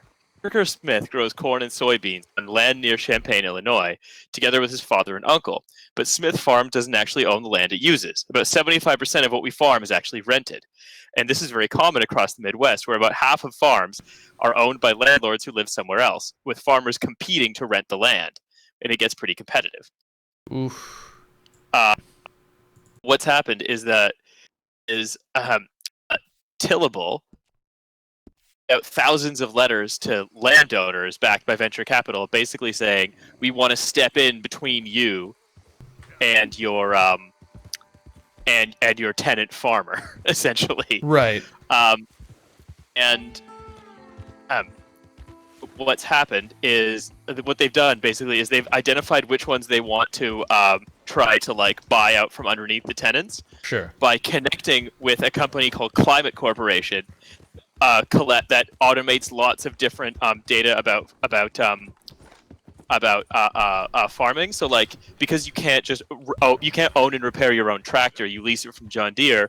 The data of how you use it gets collected by this thing called the Climate Corporation, which just sold all the data to Tillable, which is now using it to target landlords to try to buy the farms out from under the tenants. Oh my god. That I love how evil that is. That's like comic book villain shit, man. Now they had this partnership. Now the CEO of Tillable has said these accusations were never accessed the data from the Climate Corporation. Right. I'm now going to ask you another question. You're not going to guess it. Okay. What do you think the name of the CEO of Tillable is? And this is a guy from Chicago who invented a farm leasing startup. I can't legally call it a scam, but it seems like the fucking worst. That's right, Spectre Spark. All right. I want some names here. Guess a name. Okay, Wilson Fisk. It's even more of because, like, again, anyone who listens to TF knows that Midwest startup guys always have. They always have what? You cut out there, I think. Midwest startup guys always have completely bizarre fucking names. Yeah. There was one guy who was just called like Bob Grunch. An episode we did about a church in Cleveland or something like that. I think it was Bob Grunch. This guy's name is incredible. Corbett Cull. That's right. All right, that's a fake fucking name. Just like, yep, Corbett Cull. Cool. Awesome. Great. Okay, so yeah, he also has the name. That's a comic book villain name. That's alliteration and everything. Fucking hell. Okay. And like these things always have origin stories. So here's Tillable's. Yes. Tillable was founded in 2017 to tackle a big unaddressed problem, which is that we don't own all the land. No. It's the big unaddressed problem was the inefficiency and lack of transparency in farmed land leasing, which causes landowners to lose an estimated $8 billion a year in rental income. So if I may ask for some Twingos and Fs in the chat for the landlords who are losing $8 billion a year in rental income. Pour one out, folks. Yes, absolutely. Let me see some of those Fs. Yeah, this is tragic. Awful. Today, Tillable's mission is to make owning America's farmland simple. Hard to own stuff. To own it, to buy it, and then you have to check to make sure no one's taken it. Mm-hmm. And some have to get other people to pay you in exchange for not doing anything. That's rough. I hate when that happens. Yeah. This is literally like we have created a lubricated tube for the inside of your butthole so you can shit faster. This is how we are simplifying farmland ownership. It's nice. And can I say thank God for that? Start by helping landowners make better decisions about their farmland, giving them access to data, information, and options they've never had before. Like data about how your tenant is using the farm so you can spy on them. Allegedly, accusations they've denied, but and at the same time, will make it easier for farmers to responsibly expand operations. So, the farmers, the actual renters, we have, in addition, I think for the tone deafness of the year award is going to go to Corbett Cull. Man, his name is so good. It's so fun. His description of the tillable farmer. Tillable farmer, he says, is efficient, curious, and looking to constantly improve their craft. You could basically just number one, most of that could be like except for the third one, the continuous improvement one, the first two could be used to describe like a working dog. That's true. That's probably their ideal farmer, yeah. Absolutely. Steward of the land. They are stewards of the land and understand why keeping consistent records of our farmland's history will lead to sustainable outcomes. But I don't fully. It's not made fully clear to me how they intend to connect sustainability with tillable. Is actually, I made a mistake. It's not the Airbnb of farming. It's the WeWork of farming. Oh no. Because the WeWork business model, right? Yeah. Is to take out big leases on big buildings, and then just retail them back to, random people to make a profit on the spread, which keeps making money if the economy is always growing. Yeah. And there aren't outs, bad growing seasons, stuff that's never historically happened in farming. Yeah. These honestly, it's like you can just assume that there's always going to be more money, more growth, so that renters and tenants and people renting farms and stuff will be able to pay the dumb shit startup that just bought all the farmland on the basis of a bunch of venture capital. Yeah, everything's just going to grow forever with no problems and no deviations in that growth. That's how the world has always worked, especially in farming, Absolutely. Of course. When did this? Do you have a start date, a start year for this enterprise by any chance? Yeah, actually, this is going to be a little bit of a peek behind the curtain for TF. I always use Crunchbase to get information on startups because they have a lot of good numbers on them. It was funded to the tune of $8.2 million on February 7th, 2019. One round of funding. It's been around for about a year. Okay, so, I mean, how long do you think this is going to keep existing? Because I'm not very confident in its longevity myself. Here's the weird thing, right? And this is actually true for most startups, or most of these sort of heavily venture capital backed startups. Right. Is that they kind of last as long. They don't really exist or many of them, the smart ones, don't exist to try to become monopoly players themselves. Right. So the way the tech industry works is basically it's always a monopoly bid. You aim to take a service, internalize it within your system, and then gather enough people into that system that other systems are less valuable by dint of you having most people in your system. Right. That's one of the basic versions of a network effect for startups. Sure. So most startups are attempts to do that. And they do that in one of two ways. Are some that do it like Facebook or Salesforce, where they are a startup that then becomes the monopoly, or they aim to complement the monopoly of another startup that will then acquire them for a shitload of money. In both cases, the investment thesis from the venture investors is the same, which is that I'm going to take 100 bets of $8 million. Mm-hmm. I'm gonna spend $800 million investing.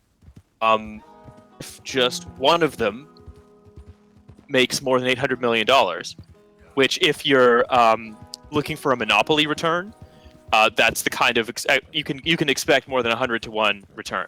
Right. Right. Just one or two of them have to make that kind of a return, and your investment strategy's paid off.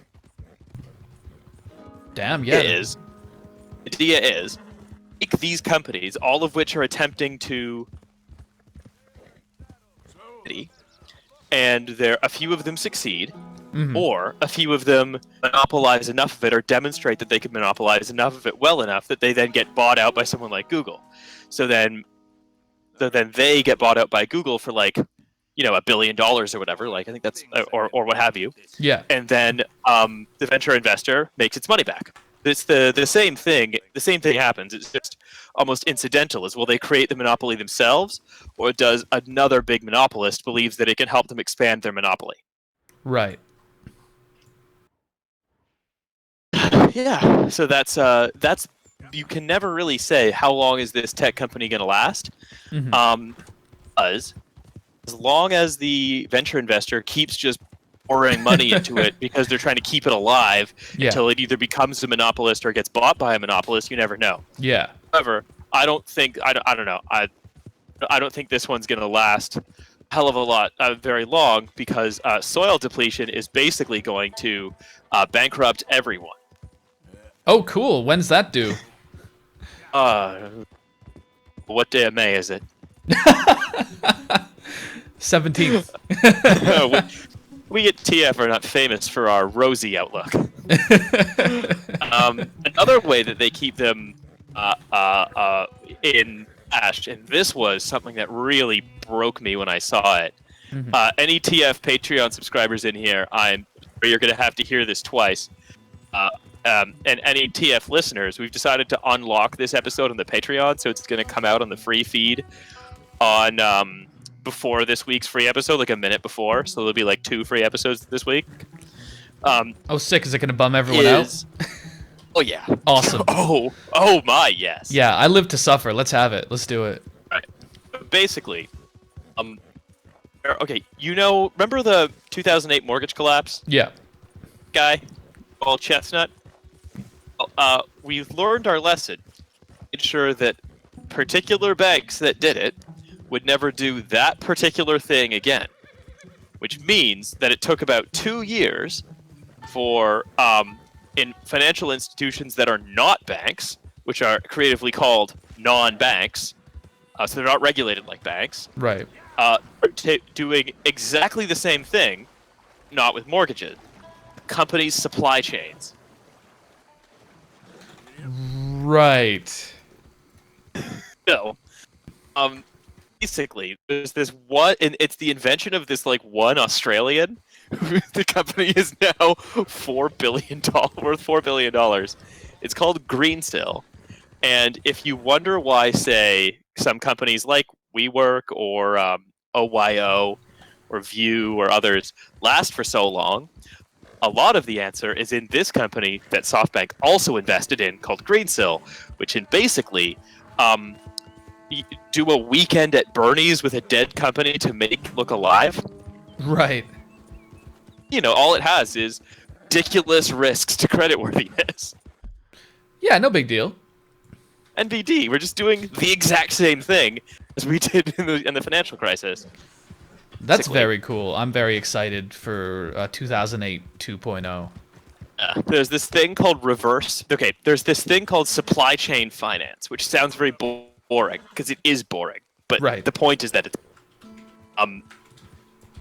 it refers to a category of activity where what you do is a financial institution called a factor will lend money on the basis of a company buying or selling and things that it needs to operate.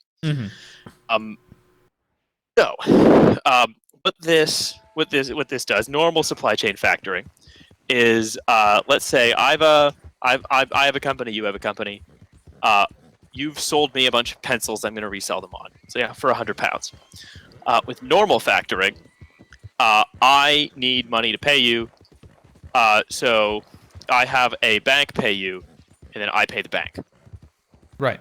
Sorry, that's And what we then reverse factoring says, okay, what if the bank, or the non-bank in this case, was responsible for collecting all of the money that I owe to my suppliers, and I only ever deal with my operating expenses as a form of credit. So that basically means that all companies can turn their supply chains into banks, and they can more or less just print the money that they need to continue operating, so long as the bank keeps lending it to them. Right. It's bad. Yeah. Let's say, basically what happens is, it's actually what happened with Vodafone. Okay, new terms. Our new invoice payment rules are we pay in 120 days, a full amount, or you can accept 98% of the invoice, and we'll pay you today. Percent of the invoice, the supplier, Right. paid by the financial institution, and then I, Vodafone, owe money to the financial institution, Greensill. Yeah. Greensill finances that by selling a bond, selling a credit instrument, against my ability as Vodafone to pay it back. Yeah. That is now a huge and unregulated market. And it allows and what's happened is all those SoftBank companies that everyone was like, how do these things stay in business? What happens is they all had factored supply chains. So they could just basically print money that would churn through their balance sheets, even if they weren't selling anything, and would appear very financially healthy. God damn. Yeah. Right? Completely fucked. Man, I don't like the economy anymore. Before I was super into it, but now bad. Boo the economy. Boo, no more of this. Down with the economy. Yeah, that's fucked up thing, right? That and the thing is, this company, this non-bank called Greensill, it's officially a tech company. It's not a bank, so none of this is regulated. None of it. Right. So they're just Wild West shit. Whatever. Then. They're just doing whatever. Yeah. Whatever. Just inventing kinds into companies that, like, the money in their bank account is more of a vibe than an amount.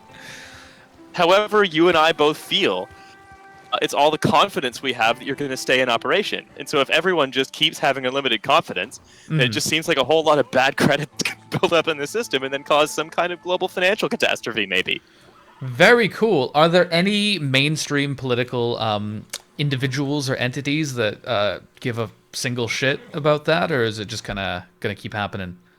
The European Union has issued guidance that if companies have reverse factoring in their supply chains, they should tell you.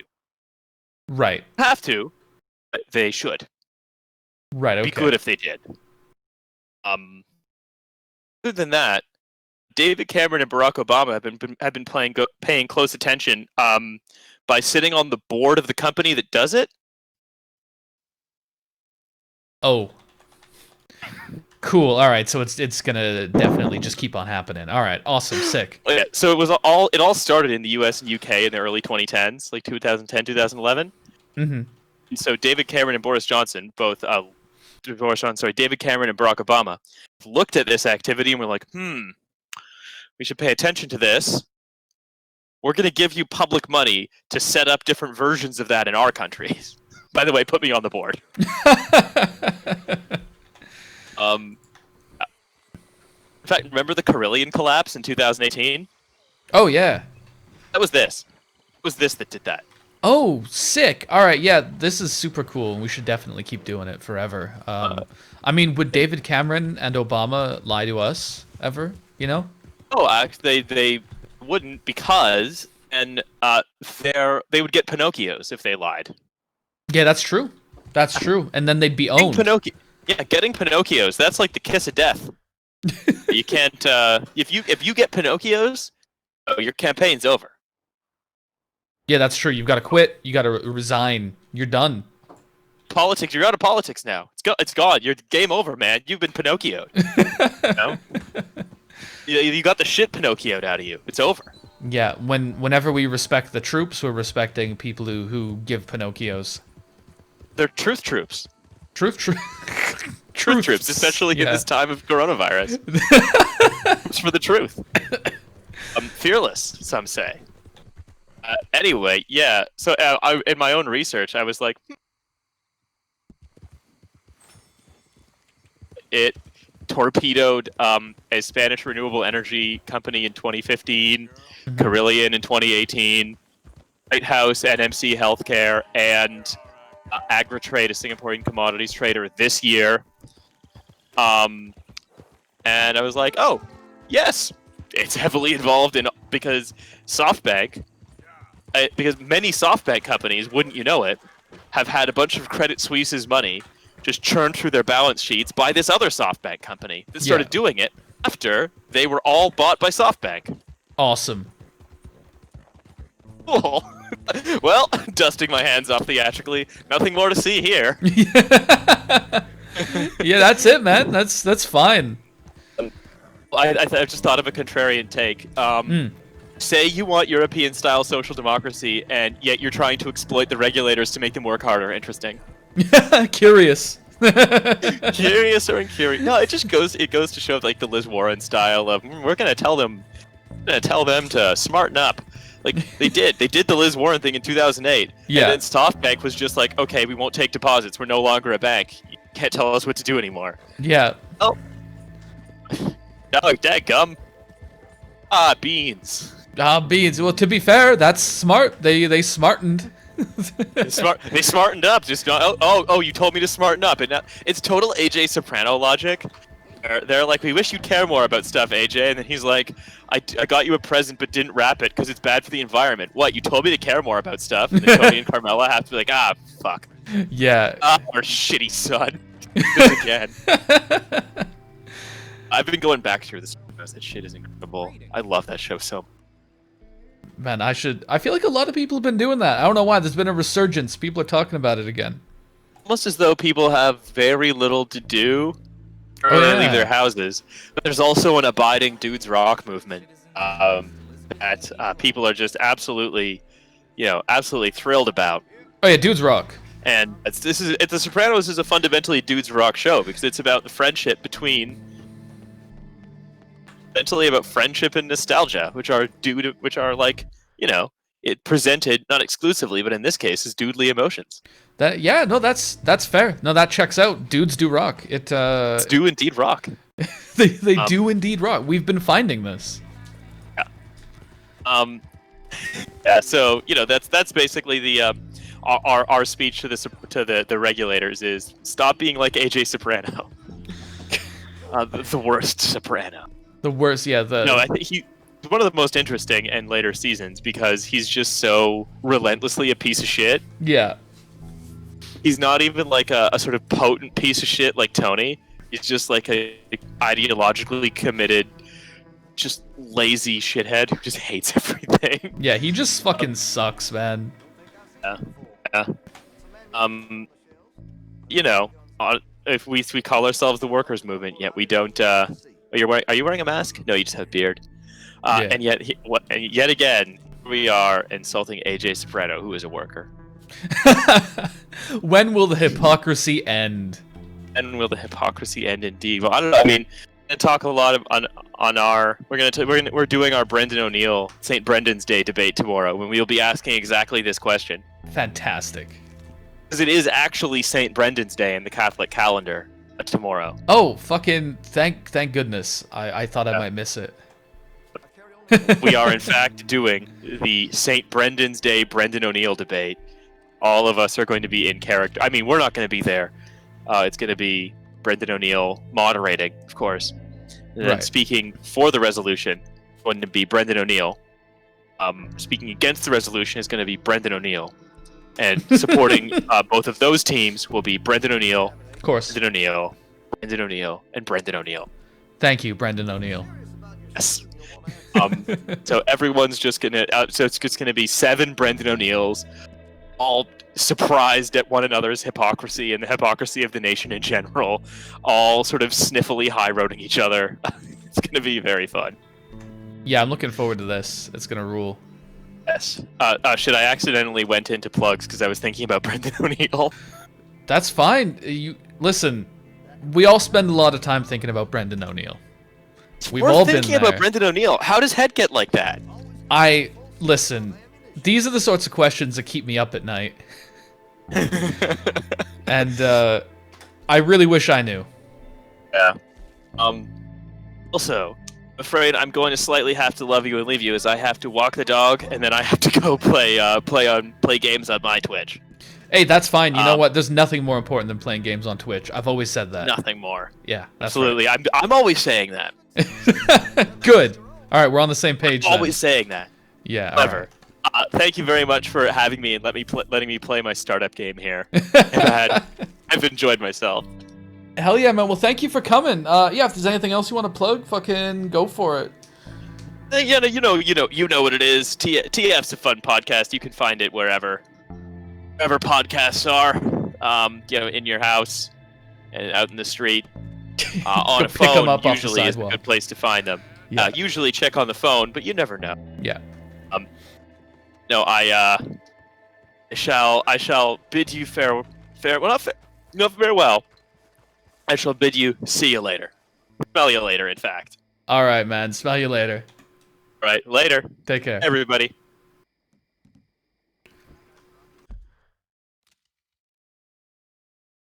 All right, folks. That was Riley from Trash Future joining us briefly to talk about everything sucks. It's important to every now and then just talk about how everything sucks. Many people build a career off of that, in fact. We call them podcasters. Yeah, definitely check out Trash Future Pod. It's good. It's British, so they talk about things other than the primary for like the 2-year period in the US that fucking happens, which is a big boon in my book. So I accidentally bought 2. I thought I fucked up and exited without finishing the purchase, but I accidentally bought 2 identical revolvers. So I've got 2, I can dual wield Schofield revolvers now. Fuck yeah, that's what I'm doing, I guess.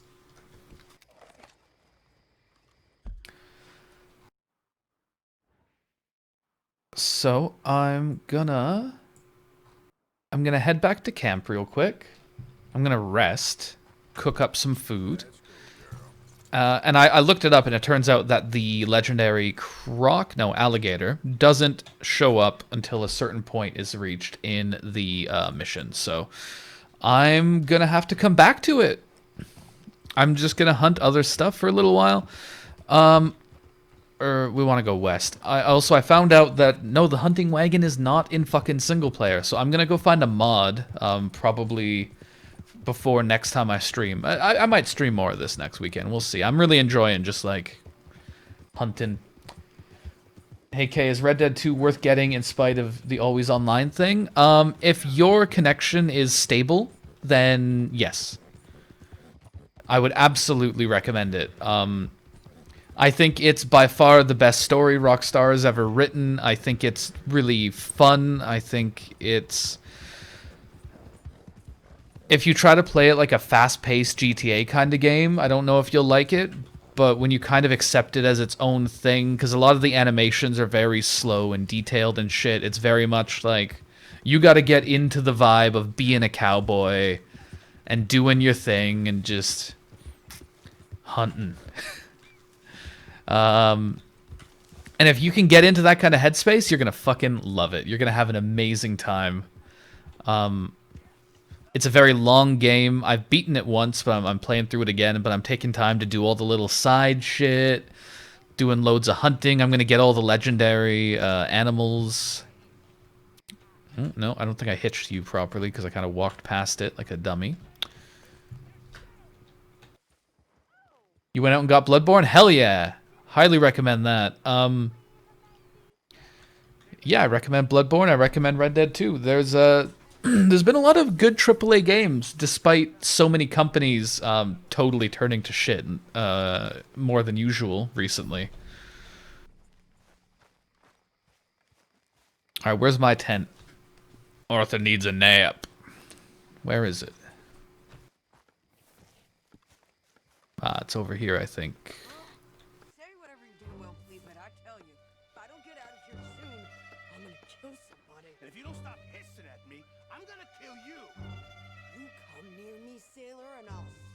I don't really want to do this quest. Oh, did I walk too close to them? Shit. I'm sorry, madam. Was there insufficient feathers in your pillow? I tried to not get involved, but... I'll work, but not this. Like cooking work? Yeah, cooking is work. Sadie doesn't respect domestic labor. My husband and we shared the work. All of it. I was out in the fields. I can hunt. The Skittles cam probably did freeze. I was doing a lot of like alt-tabbing and stuff. Getting the chat working. Hold on. Skin this fat old coot and serve him for dinner. Watch your damn mouth, you crazy goddamn fishwife. No. Fucking fishwife. Well, come with me then. You want to head out there? Run with the man? So be it. But we do more than just hunting. We're hunted. And them things hunting us, well, they got guns of their own. I ain't afraid of dying. Good. I don't know if it is frozen. She's in the same place. Anything, Mr. Pearson? Maybe me and Mrs. Adler are gonna take a little ride. Yeah, sure. Here's my list. And Time to burn Gearbox for lying about the bonuses for their employees. What's this? What's going on with that? Is this a new thing or? Yeah, Skittles is very sleepy. So I've graduated from chopping vegetables to shopping. shut your goddamn mouth.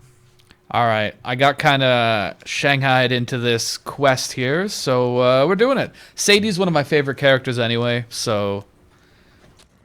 Like, she gets fucked over by this gang, her husband gets murdered, so she just becomes a murder psycho. She's like, alright, I just love killing now, fuck it. And you know what? I respect that character arc. It's been known for a bit. All right, I know that there's been a few recent Gearbox controversies. They just fucking suck. I think that was one of them. Oh wow, a D&D adventurer, yeah.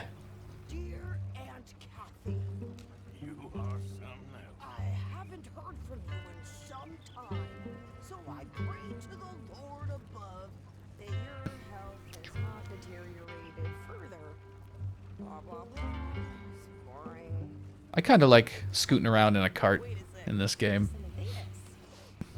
Since we last corresponded, I have traveled widely, making no small name for myself. Before you ask, I am still yet to take a wife, but I can assure you it's not for a lack of suitors. You ever actually even talk to a woman he ain't paid for? We're all hiding behind something. And what's this? Return to Tacitus Kilgore. Oh, there. Now that's Dutch's idea. All mail to be sent to the same alias. Whenever we set up somewhere new, I love Tacitus Kilgore as an alias. It's just so noticeable, you know. It's not. That's something you're gonna remember seeing.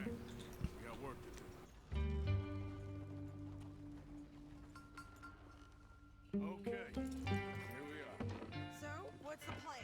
I shoot the shopkeeper while you... No! You insane? I thought we were outlaws, not idiots.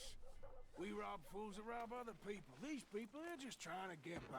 So you head on in there and buy some food to eat. And no guns. You're sure? This time, there'll be time for killing soon enough. Heading off to work at the smoothie shop. Oh. Check the mail. Nothing exciting. Man, that sounds alright. Do you get free smoothies? It's good if you get free smoothies. But thank you for coming, Sneff.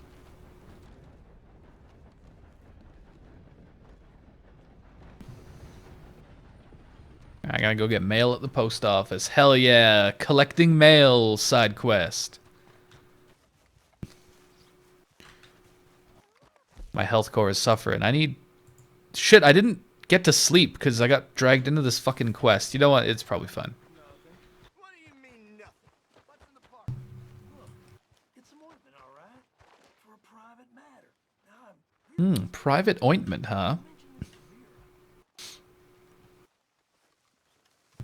I do like some private ointment.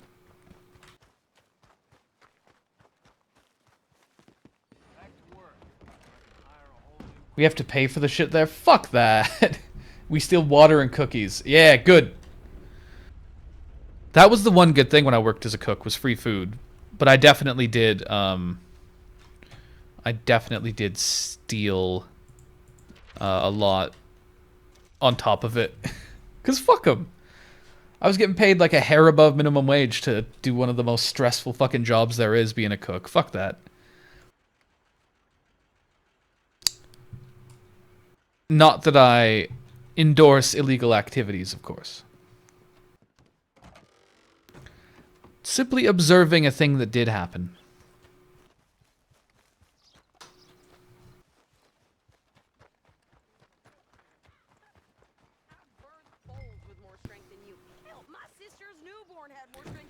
That's a sick outfit, I gotta say. I want a cool yellow shirt.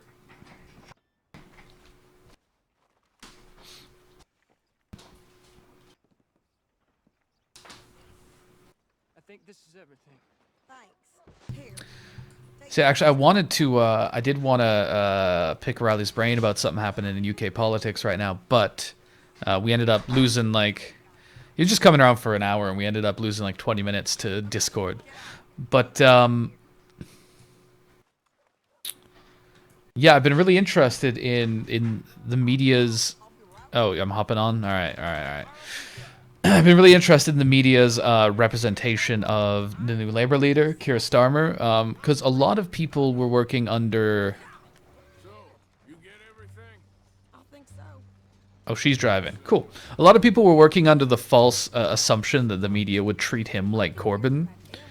I was talking about this the other... I think I was tweeting about this the other day. A lot of people assume that because Corbyn is treated a certain way, that's just a rule for Labour as a party, but that's never been how it works. Like, Blair wasn't treated that way. How loyal you are to capital kind of dictates how the media is going to respond to you. And the fact that they've been going pretty easy on Starmer, that kind of indicates the way things are going to go. The video I'm working on right now it's going to touch on that. It's I'm trying to get its scope under control a little bit because there's so much to be said. But I don't want to make like 2 or 3 videos about fucking Labour. I might revisit some things in more detail when there's a general election that's going to be happening, probably in like, a few years. But What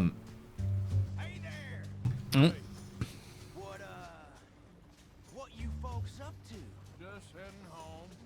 You're in Lemoyne Raider country. Keep it cool. You need to pay a toll to pass through here. Oh, I don't think so. You don't think so? How about you pull over right now? Pull over? That's what I said. these guys are trying to rob us.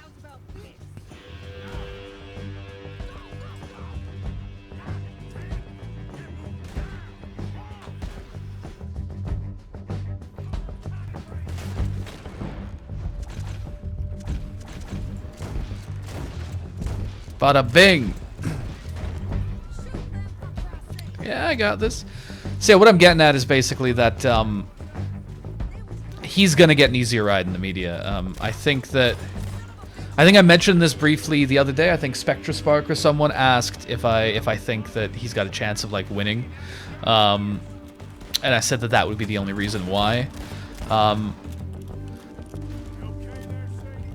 And what he's doing is he's really just kind of siding with the government on whatever they're doing, which is also what the media's doing. So he's got himself sort of a situation where he's getting a free ride because he's just sort of like kowtowing their line. But also no entity, whether it be the opposition party or journalists, aside from like very not mainstream journalists, no entity exists in this country that's challenging our government in any like real way.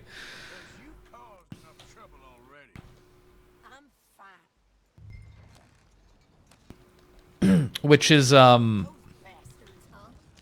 not good, folks. It's not a good situation for a country to be in, and I don't know. I think that this is all the more reason that the left needs to be building whatever like alternative networks it can, whether they be community organizations or smaller media networks that can at least like take up a space in certain like areas or niches. Because the mainstream media is not going to do it. The Labour Party's not going to do it. It's literally nobody but us is going to do it for the next few years at least. I think people need to be conscious of that fact. It's a weird relationship for sure because he's being heralded as a great opposition while not really doing much opposing. Yeah, well, I mean, it's the same. So look to the dynamic in the US where the media acts like the Republicans and the Democrats are like as different as humanly possible when they are, you know, when they're doing a lot of the same stuff. Like, nobody would ever suggest that the Democrats and Republicans aren't starkly in opposition to one another, even though on most issues they aren't really. So it's the very same thing here, where the media acts like there's a strong political difference between two groups who agree on like 90% of things. And that's the same thing that's going to happen here. Starmer's going to pivot to the right. He's not going to meaningfully challenge the government, but he'll make a show about asking questions, and then all the papers can be like, "Wow, look at this guy. Jeremy Corbyn never asked questions. Don't check." Yeah, he's very forensic. Yeah, no, he's he's a fucking clown. And more importantly, yeah, he's just oops. Whoa. There we go.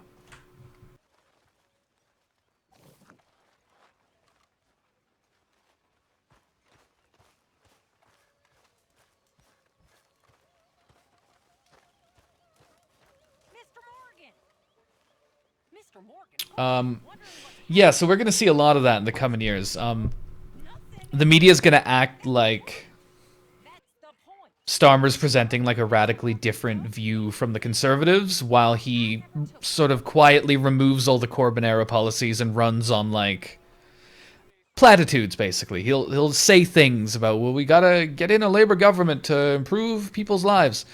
That's like, okay, how? What are you actually gonna do? That doesn't mean anything by itself. Here's my bed.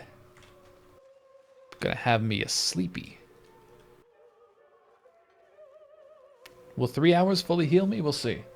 The forensic thing was kind of suspicious. Everyone just happened to come up with the same word. Yeah, it's been a thing for a while where our media clearly all are getting their cues from the same places. They're incredibly coordinated, and they became incredibly coordinated during Corbyn's time as leader. Because it wasn't just that they were lying. It wasn't just that they were spreading these, like, shitty narratives. It was that they were all coming out with them at the same time in a very transparently united front. Because that's what our capitalist-owned media is going to do in response to any, like, amount of, like, left-wing politics, you know? Can I cook on this fire? No, there's another fire I can cook on, I believe.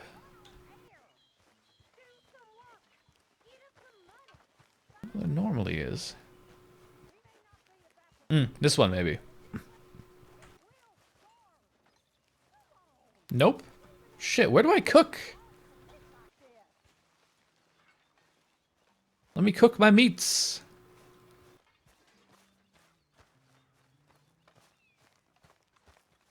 But yeah, no, it's a tough thing for people to fully kind of come to terms with is just how compromised the media is in this country now.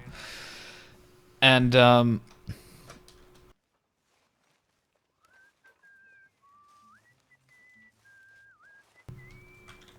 I think we're gonna see. So during the Corbin era, we saw the most like actively hostile version of it, but we're gonna see the most like banal and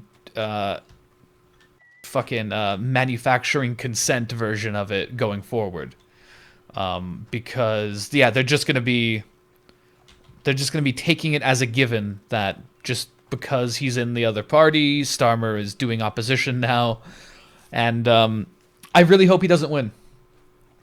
There's a point I'm going to be making in my video, and I'm going to really start sort of hammering this one pretty hard because I think it's really important, is that a Blairite can be more damaging to the working class and to socialist organizing than a Tory ever could be.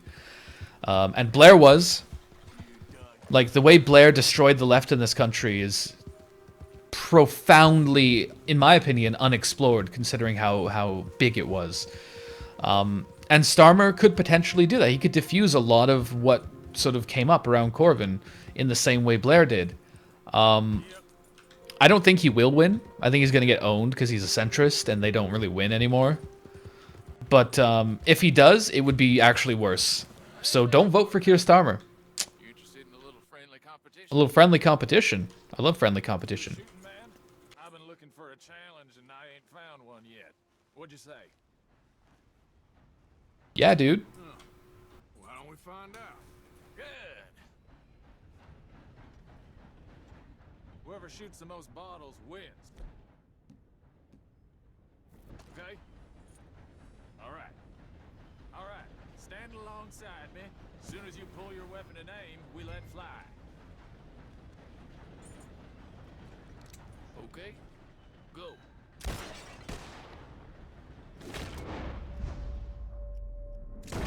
Just cheating. You see that?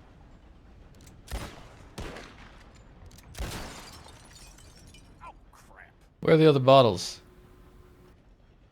Oh, there was one there. Oh well. Maybe you were just outgunned. I ain't happy with that, not one bit. What do you say we raise the stakes a little? Yeah, dude. Well, that's what I like to hear. How about this? You shoot 4 birds out of the sky before me, we'll call it the day. All right, rules are simple. We're doing first to 4. You can count to 4, I hope.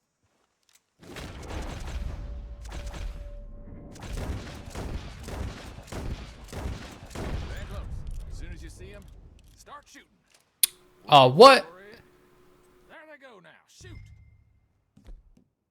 Bullshit.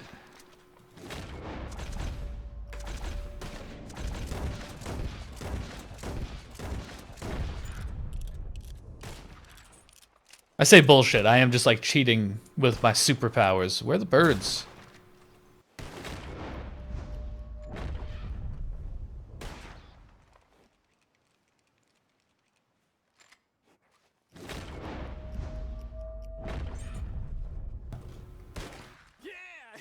Oh man, couldn't find no birds. Not bad, but not good enough. Maybe next time. Well. I ain't paying.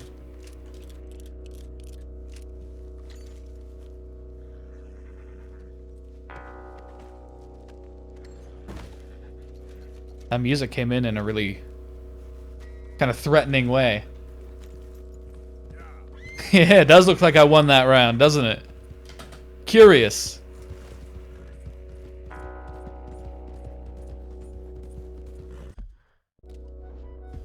Yeah, you didn't see shit.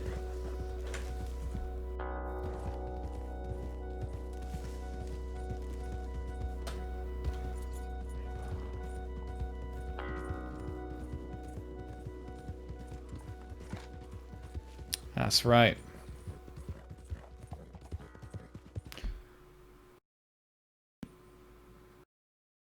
Alright, so I was trying to find a camp so I can cook some food. I can't be asked making one, so I'm gonna have a little... Ah, there's a smoke plume. I'm gonna go there.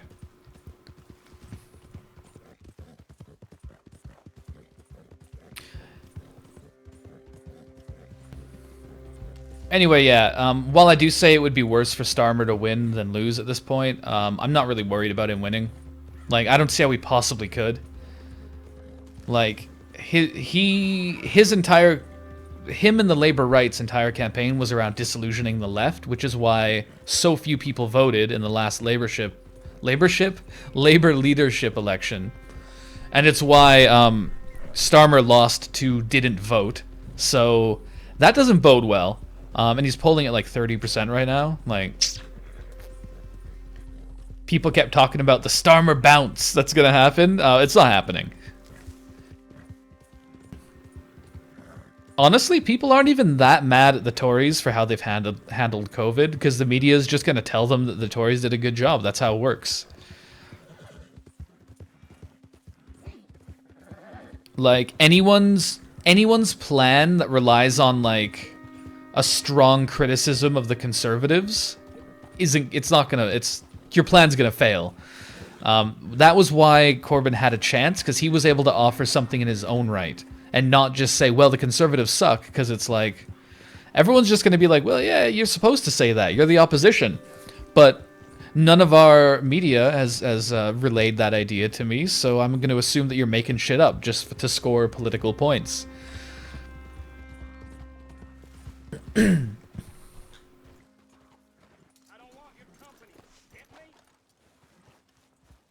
Hey guys. You get your ass out of here. What? Look, friend, I can pass through here.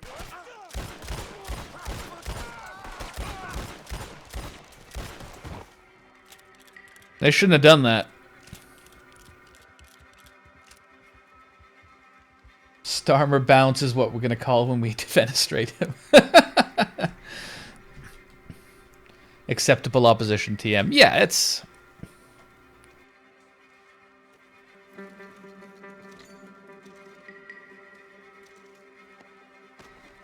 No, he's gonna lose. Like, that's it. I'm confident saying that right now. He's gonna lose fucking hard. And that'll be without the left actively trying to sabotage him like the right did to the left. We're just not gonna bother showing up for him.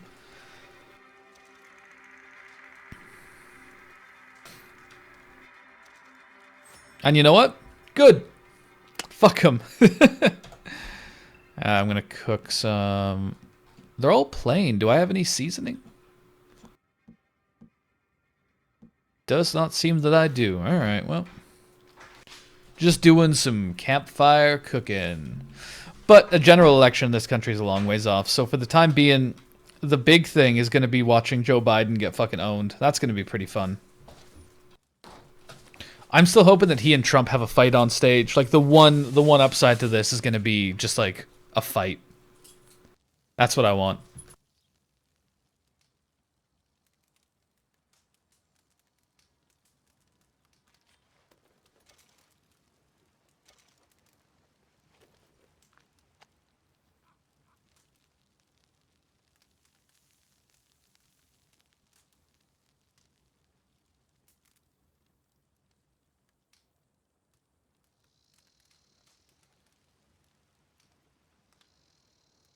Just peacefully.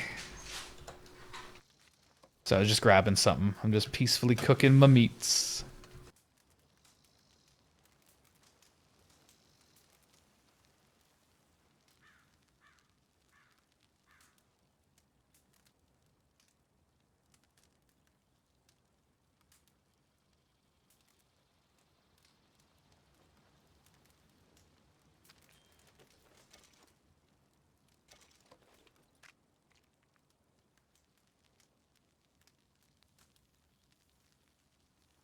No election in the UK is meaningful anyway. Yeah, I agree completely.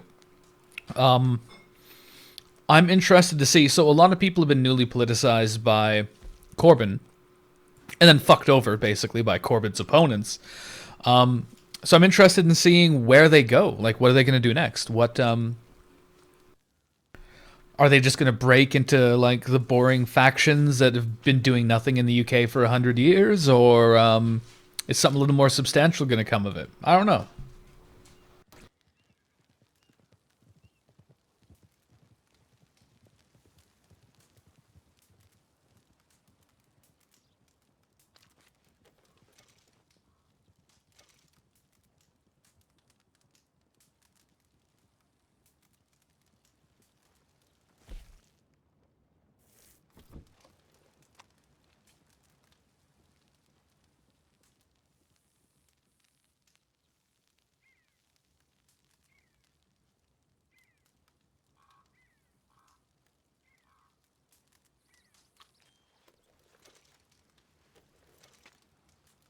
Honestly, sorry I'm a little quiet. I'm just having a little snack here. I'm really excited for the Zoomers, to be honest. I think they're gonna be fucking lunatics. I think even more so than millennials. They came up in an environment that cannot breed like normal functional people, and they're just gonna be fucking nuts. I think it's gonna rule.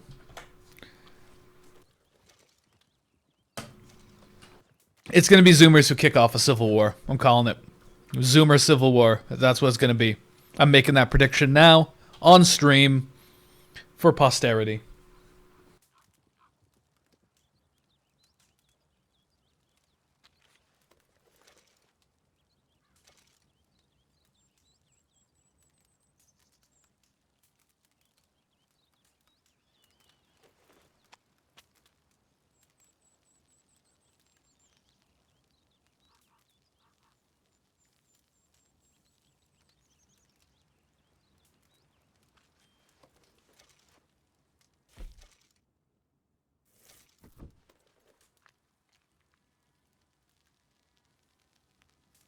That's a safe bet, to be honest. Yeah, like boomers are gonna talk a big game, but they're like the shittiest generation. They're never gonna do anything for their whole shitty lives. They're just gonna be like, oh, if you try to take my freedom, Confederate, and then they'll just like do nothing and die. Kind of hype that I might actually outlive the US. Me too. That's the best possible thing. I cannot wait. It's gonna be a beautiful day.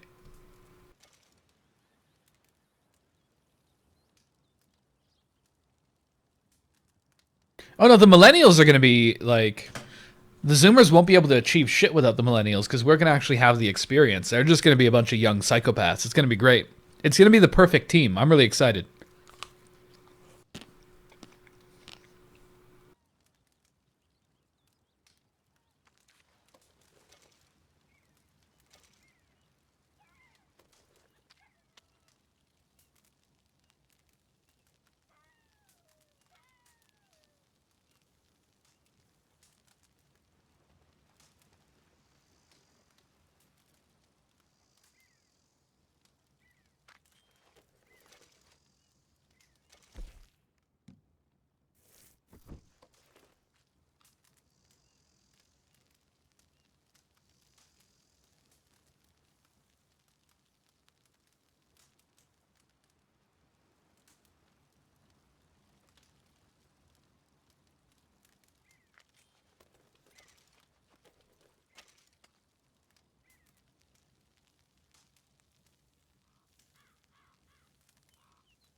Boomers cry when they can't do lawn work. That sums up how they'd fare in a political conflict, really. Yeah.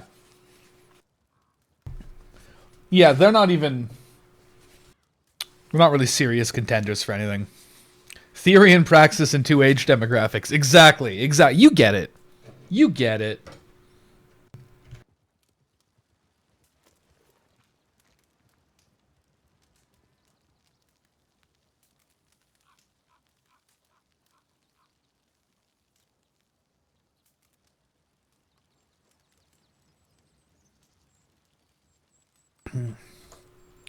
It's so peaceful here by the fire, you know?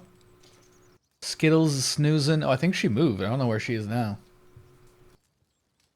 Oh! Oh, I see her. She's on the bottom floor hanging out.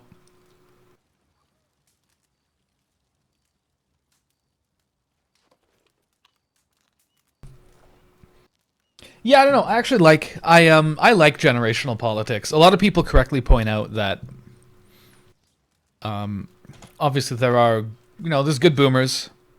There's plenty of shitty millennials and zoomers. But I do think that you can see some very interesting trends based on the massive political differences in generations. Honestly, here's my here's my big thing. When somebody makes a general statement about a trend in a group, the absolute most unhelpful possible response is to point out that it's not universal in that group. Like, no shit. Of course not. But yeah, no, of course not all men are like sexually harassing people. Of course not all boomers are reactionaries. When people are talking about trends, you know, it's just like, actually, not all of them do it. I've contributed to this conversation. Like, don't be a fucking nerd. That's my whole thing.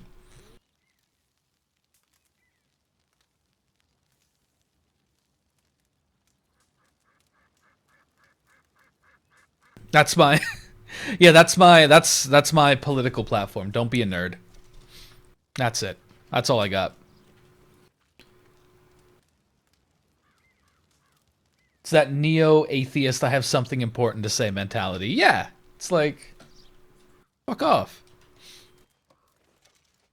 There is an undeniable trend of certain political positions from the different generations that we have. And it's noteworthy because of, not that it's universal, but because of how large a percentage of millennials and boomers hold the political positions that are associated with them.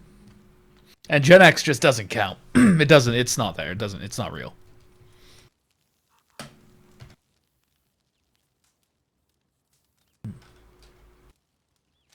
I'm gonna eat another. Why not? Okay, I'll probably stop cooking meat now.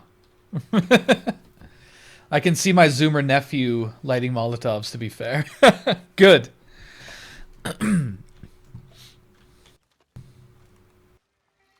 Oh shit. Is that people? I forgot I did kill everyone here. I'd better hightail it out of here. Oh boy. Let's scram.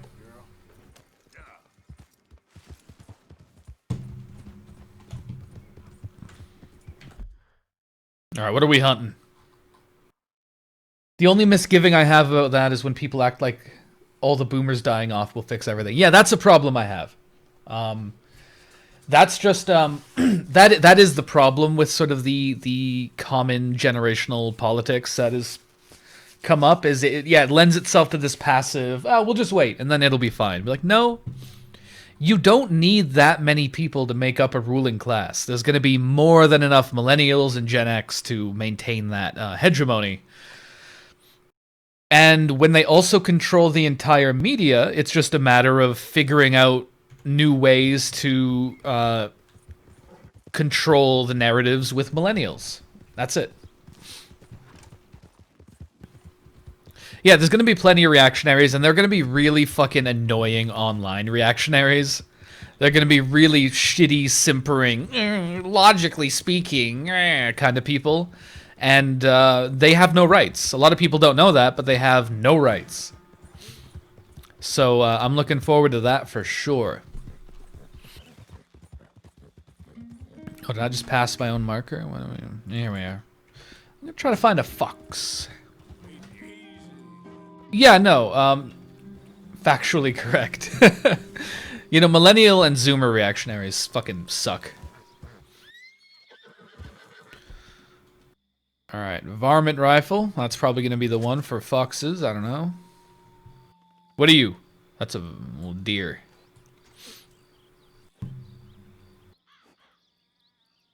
What are you? How big are foxes? That's a rodent. It's a muskrat. Ooh, I need a muskrat. Okay. Gotta keep an eye out on muskrats around here.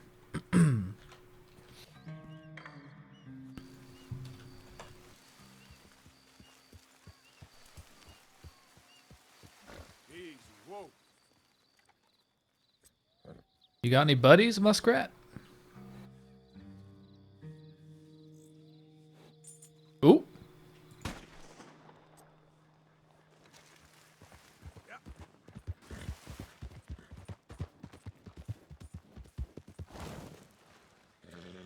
Ooh, shit. Don't trample on it. You'll ruin it. Yeah, skin this boy. Little muskrat. Just fucking drops it. No respect. I love it. Alright. Yeah, I needed a couple of perfect muskrats for something. I don't remember what, but I'll get them. But yeah, no, I do not endorse and would never endorse the shitty, like, oh, if we just wait for the boomers to die, everything will be fine. Like, that's not a thing. I think that I would say that they have that the ruling class, the boomers of the ruling class, have consolidated such a quantity of power that there may be some sort of instability caused by them kind of having to hand the reins over to their kids at some point. Perhaps. That might be something to look out for. And that won't be an inherently good or bad thing. It'll just be instability, which is just an opportunity for things to happen one way or the other.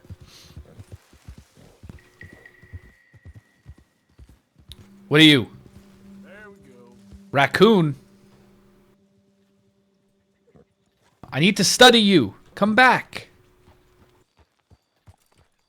I feel when no 100% estate tax. Man, I wish.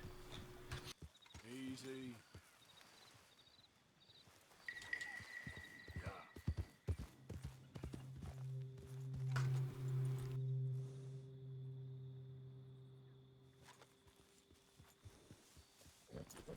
Need to sneak up on these guys so I can study them. I've lost sight of all of these dudes. Fuck. Aha! Alright, get studied. Just stand there for a sec. Alright. Now I can see their hide qualities. That's what it's really all about.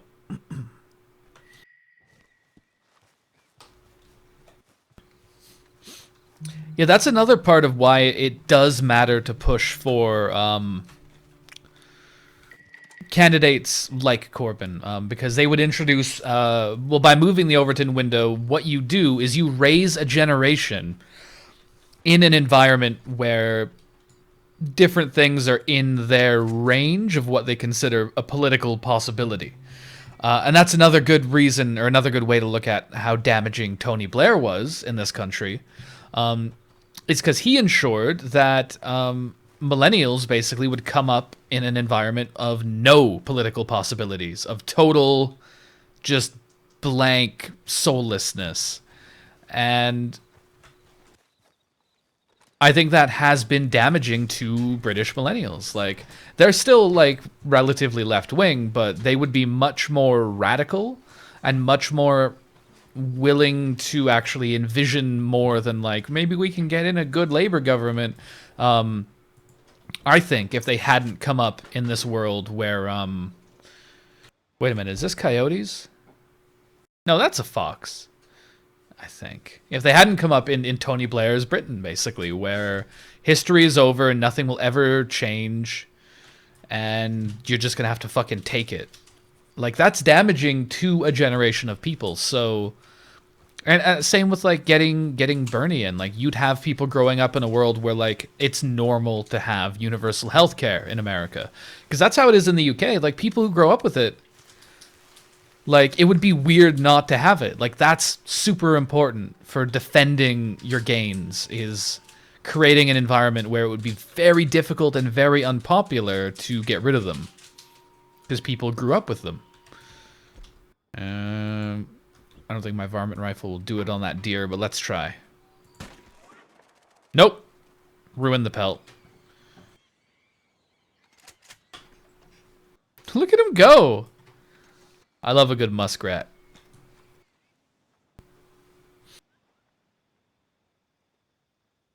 The coyote. Shit. Where's my horse? I need... Horse, bring me my good gun.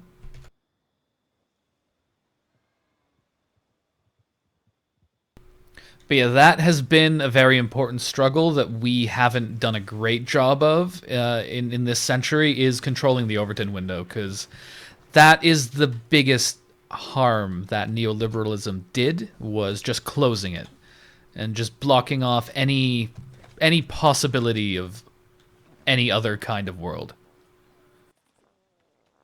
Don't eat my muskrat. Hey.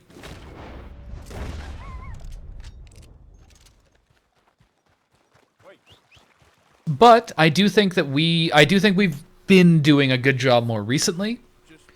I think that it's still been a massive positive, the Corbyn and Sanders campaigns, because they've kind of opened up this new range of ideas to the mainstream and then forced the media, forced these political institutions to completely bend over backwards to sabotage and stop these things from happening. And people, like, a lot of people aren't checked into politics and don't know what the fuck's going on, but a lot of people also are.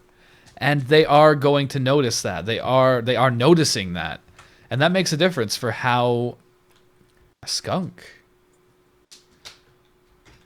It makes a difference for how people are gonna, like, proceed.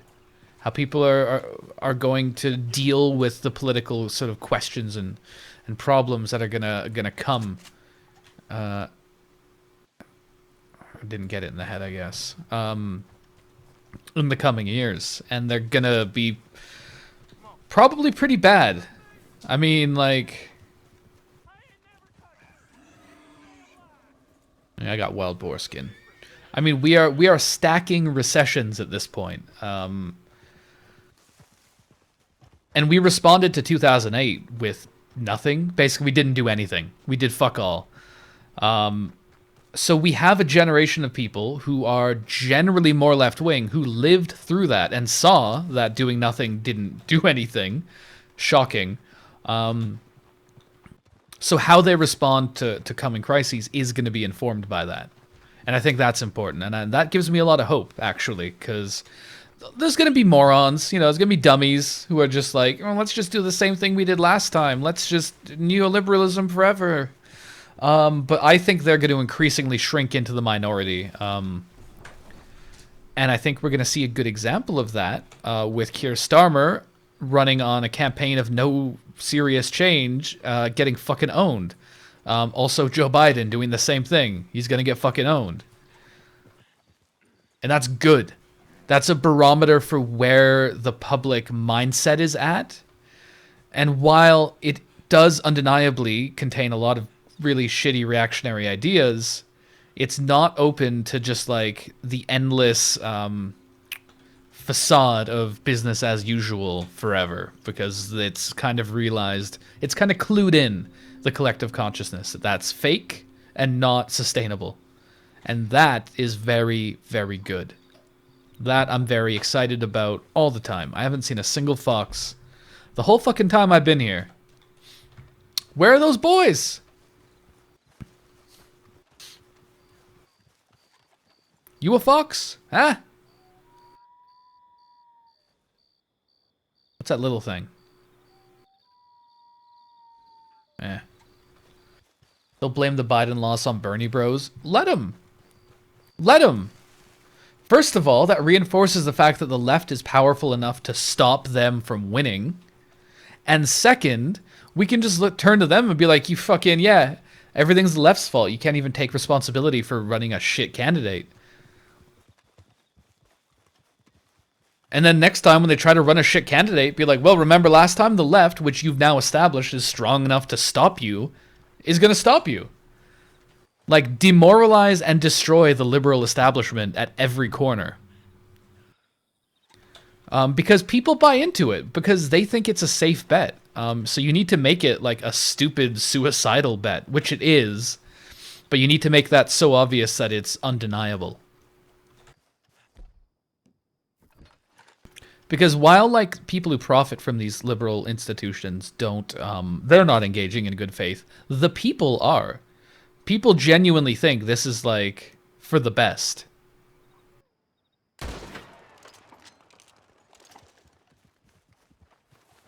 I'm just getting whatever is perfect right now. I don't know what I'm looking for. They're already ramping up to it, not sure why. That's some revelation. Yeah, that's gonna happen. Even if Biden wins, but not by much, it's going to be like... Shit, where's the thing I just shot? Oh, here, yeah, it's on the map. It's going to be like, it's still going to be like fucking Bernie. So, that's what I say, own it. Just be like, yeah, that's right, bitch. Like, you fucked around, you found out. Like, That's good. It rules if they themselves are admitting that the left has become so potent that they decide whether or not the Democratic candidate wins. That is a win. That is a huge win. You want them to be saying that.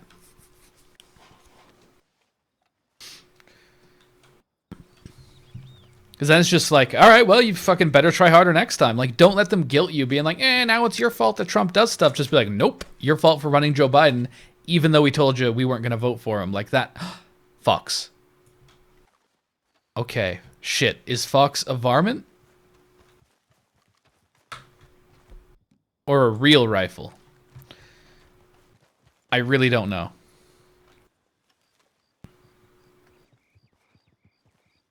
Shit.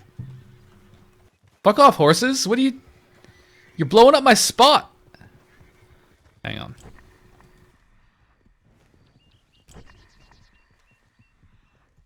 Focus on the fox track. Yes, please.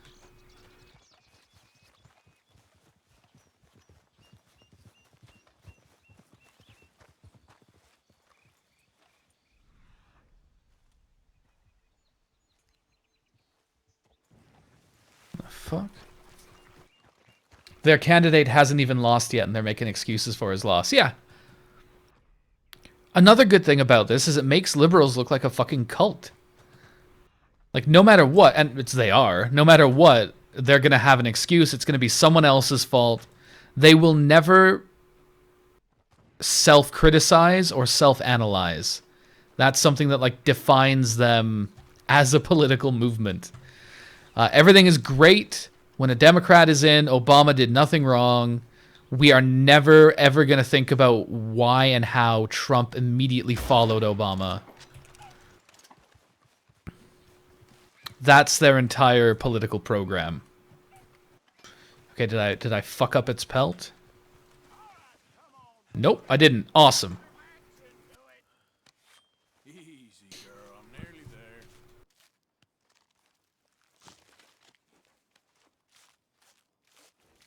That's my main hope for the left in the US and the UK, is that they will move from a compromising, deferential sort of position that they've been in for like 20 years and into a much more aggressive, power-oriented one, where, oh, look who it is. Where, yeah, when the libs try to be like, hey, you made us lose because you didn't vote for our shit candidate, we say, that's fucking right. We can make you lose. That is everything as far as I'm concerned. Come on, you pair of cream pies! Do you want this rally to happen or not?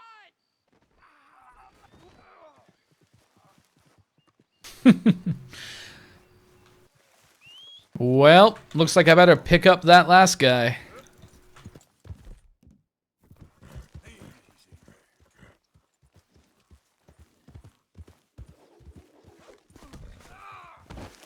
Lord above! Oh, no! Spare me, please! Let me see what we should do with him. Be a man about this. This is insanity! You know who's watching? God is watching! No, hang on. Let me loot you first. Oop! Train tracks? Alright. We gotta vote for train tracks. I like it. Let me loot your dipshit friends if they've got anything. Nah, oh, yes.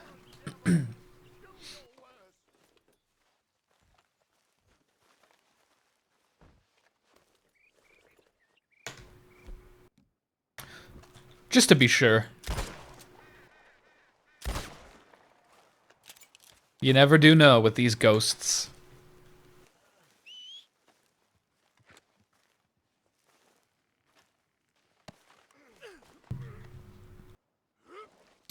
I hope for the same thing in the UK. I hope that the left says, no, Starmer's with the people who sabotaged us in 2017. You're not getting that vote. And then they were like, no, party unity, And we're like, nope, not uniting with you, eat shit. And then they fucking lose, and the left is like, that's right. We decide if Labour wins or not. Like, that's huge. That's everything. That's all I want. It's time to realize and practice the power and leverage that we have.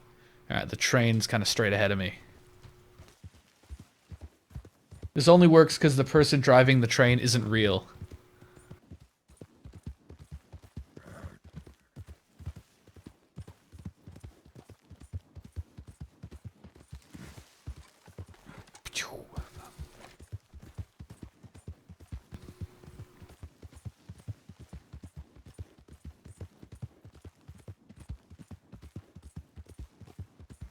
Like, don't do that to a conductor. Oh, no, I agree. Yeah, absolutely. I think it's fucked how many people, like... Obviously, you're not thinking about this kind of shit if you're suicidal, but how many people, like, jump in front of trains and shit? Like, Jesus Christ. You've completely fucked someone else's life on top of it. Just, like, don't do that, man.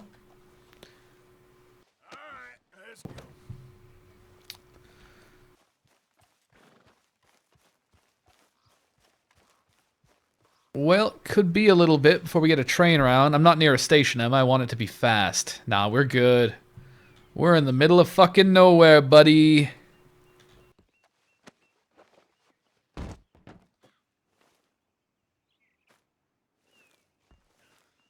I wish I could, like, antagonize him while he was here.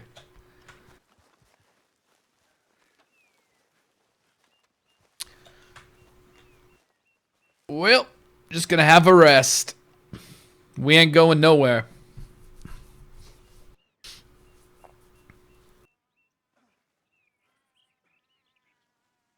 I think I'm gonna cap off the stream with this whenever a train comes around. I'm just trying to remember if there was anything important.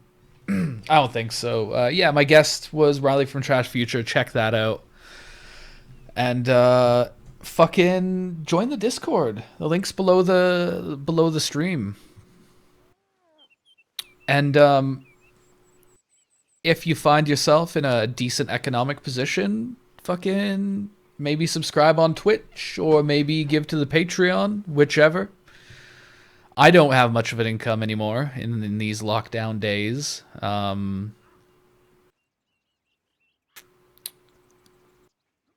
So I certainly wouldn't complain.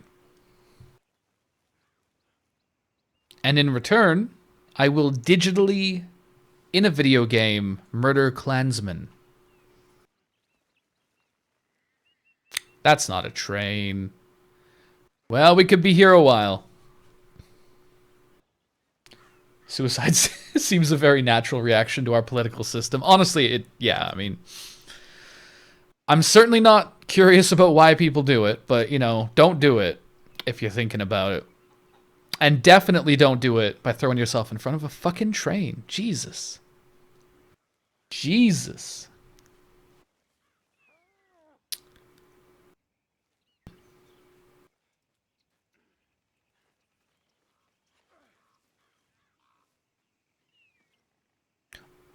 I wish that they'd have put in, like, some more unique dialogue for these guys.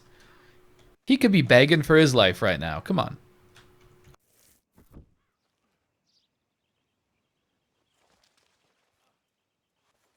You'll be all right.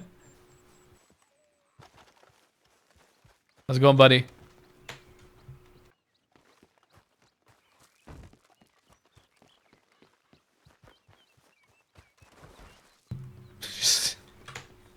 Kicking him around.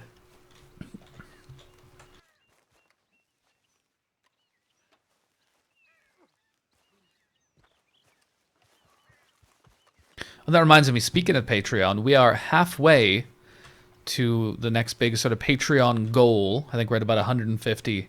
The goal is 300, at which point we're going to get Skittles a sweater. I've already got one picked out. It's going to be fucking awesome. And everyone will get pictures. Maybe a little video. Probably a video of us trying to get her into the thing. Skittles does not like wearing stuff that we buy her. So we usually get a few pictures and then let her attack it and get revenge.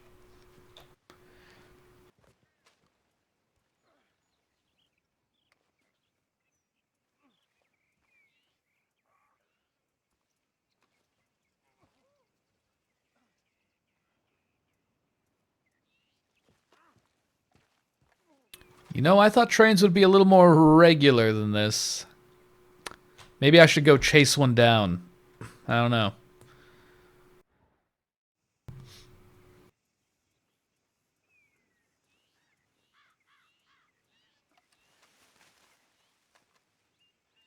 Nah, it'll come. What's the rush? It's because Skittles knows that the workers were never paid the full value of their labor to make the sweater. Yeah, it makes her very angry. AMA? I mean, if you got questions, hit me with them. I'm just sitting here, just fucking... This stream ain't ending till the train fucking kills this boy. If anyone's got anything they want to talk about, any stuff that's been going on lately in this wonderful, horrific world of ours.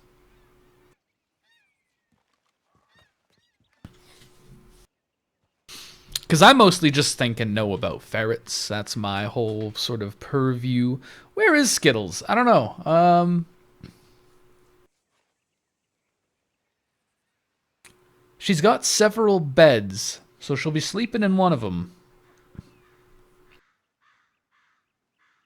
Did Dick Cheney make money off the Iraq War? Yeah, it was a softball question. Yeah. Yeah, of course. A lot of people did.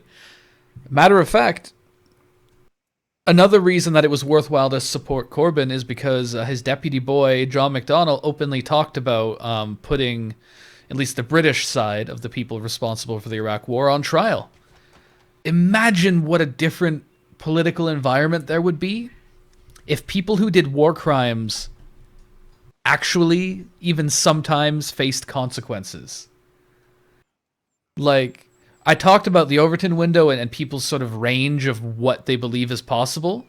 That would expand, that would blow it wide open, be like, holy shit. When our politicians lie to us and fucking kill hundreds of thousands of people, they don't just get to go become, like, consultants and stuff. They, like, go to fucking jail. That would be enormous. Black people who commit war crimes face the Hague all the time.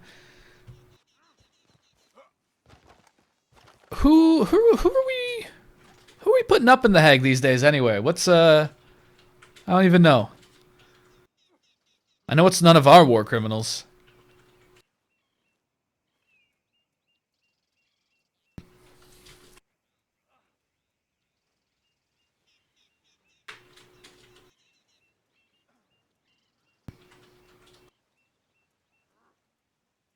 That one Serbian guy who drank poison because he was on trial for war crimes and we have it on film. Yeah. Classic move.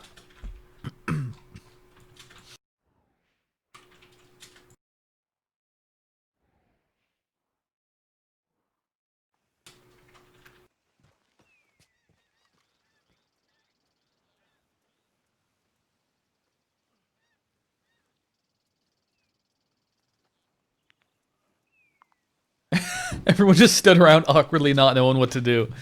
Oh, you drank poison. What's the procedure? Alright, I'm gonna go find a train. This is taking the piss a little bit. Let's let's go find us a train, folks.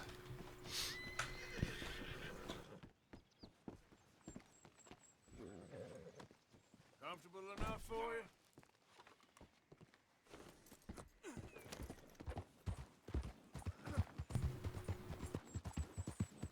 Is the Klansman still alive? Hold on. Yeah, he's squirming. I've been tossing him around a bit, but he's alright. Yeah, he doesn't really have any, like, dialogue. Oh shit, there's a train? Shit. I gotta get out ahead of it. Am I faster than the train, I wonder?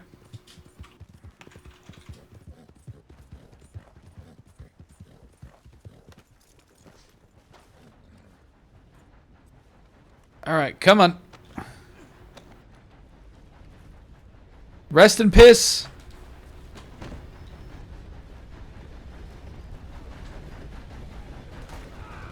There you go. Yeah, if I waited like one more minute, it would have come. Well.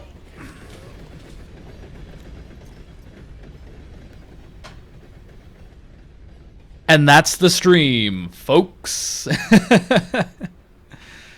Thank you all very much for coming. Have a good night.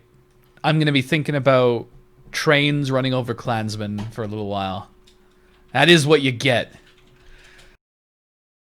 Alright, take care, everybody. I'm going to call it a night. Oh, you're meant to raid people?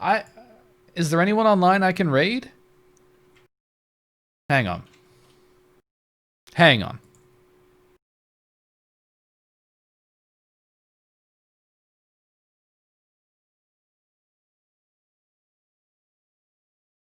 Let's see. Of my followed channels, we could raid the. I think Trash Future Pod is going. We could raid then. How?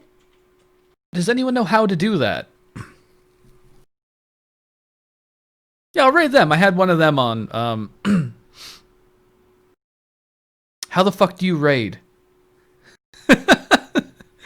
Does anyone know how this fucking website works? You need like the panel open?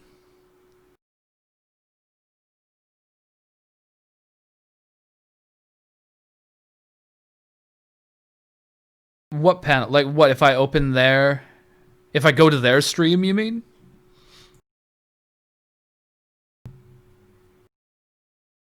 Hang on, so we're figuring this out in real time because I don't know shit.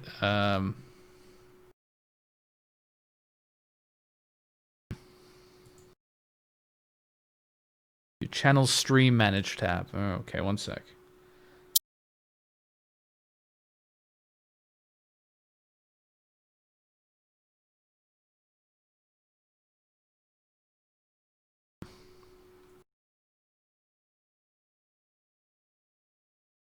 I know, I'm being a boomer. I know.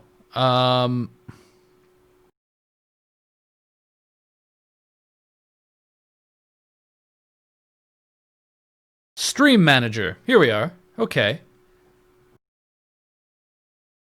Okay, alright. So I've got the stream manager. Raid channel. Okay. Okay, I think I got it figured out. Let's do it, folks.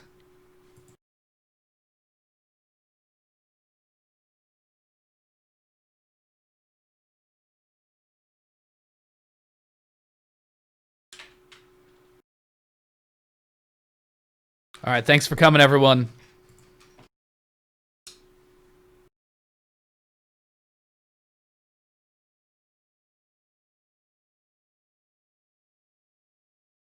Right here. And then, no, because we can move it, right? Like, we can... Okay. Oh, okay. It will be... fuck. Yeah, we'll rotate it, and then we have a switch, too. So, like, if we turn that to 1, then that will go on, and then... Waffle, have a caramel waffle. Just don't have too many and do a bit of exercise. Left and right to, like, move the thing. And then, I think...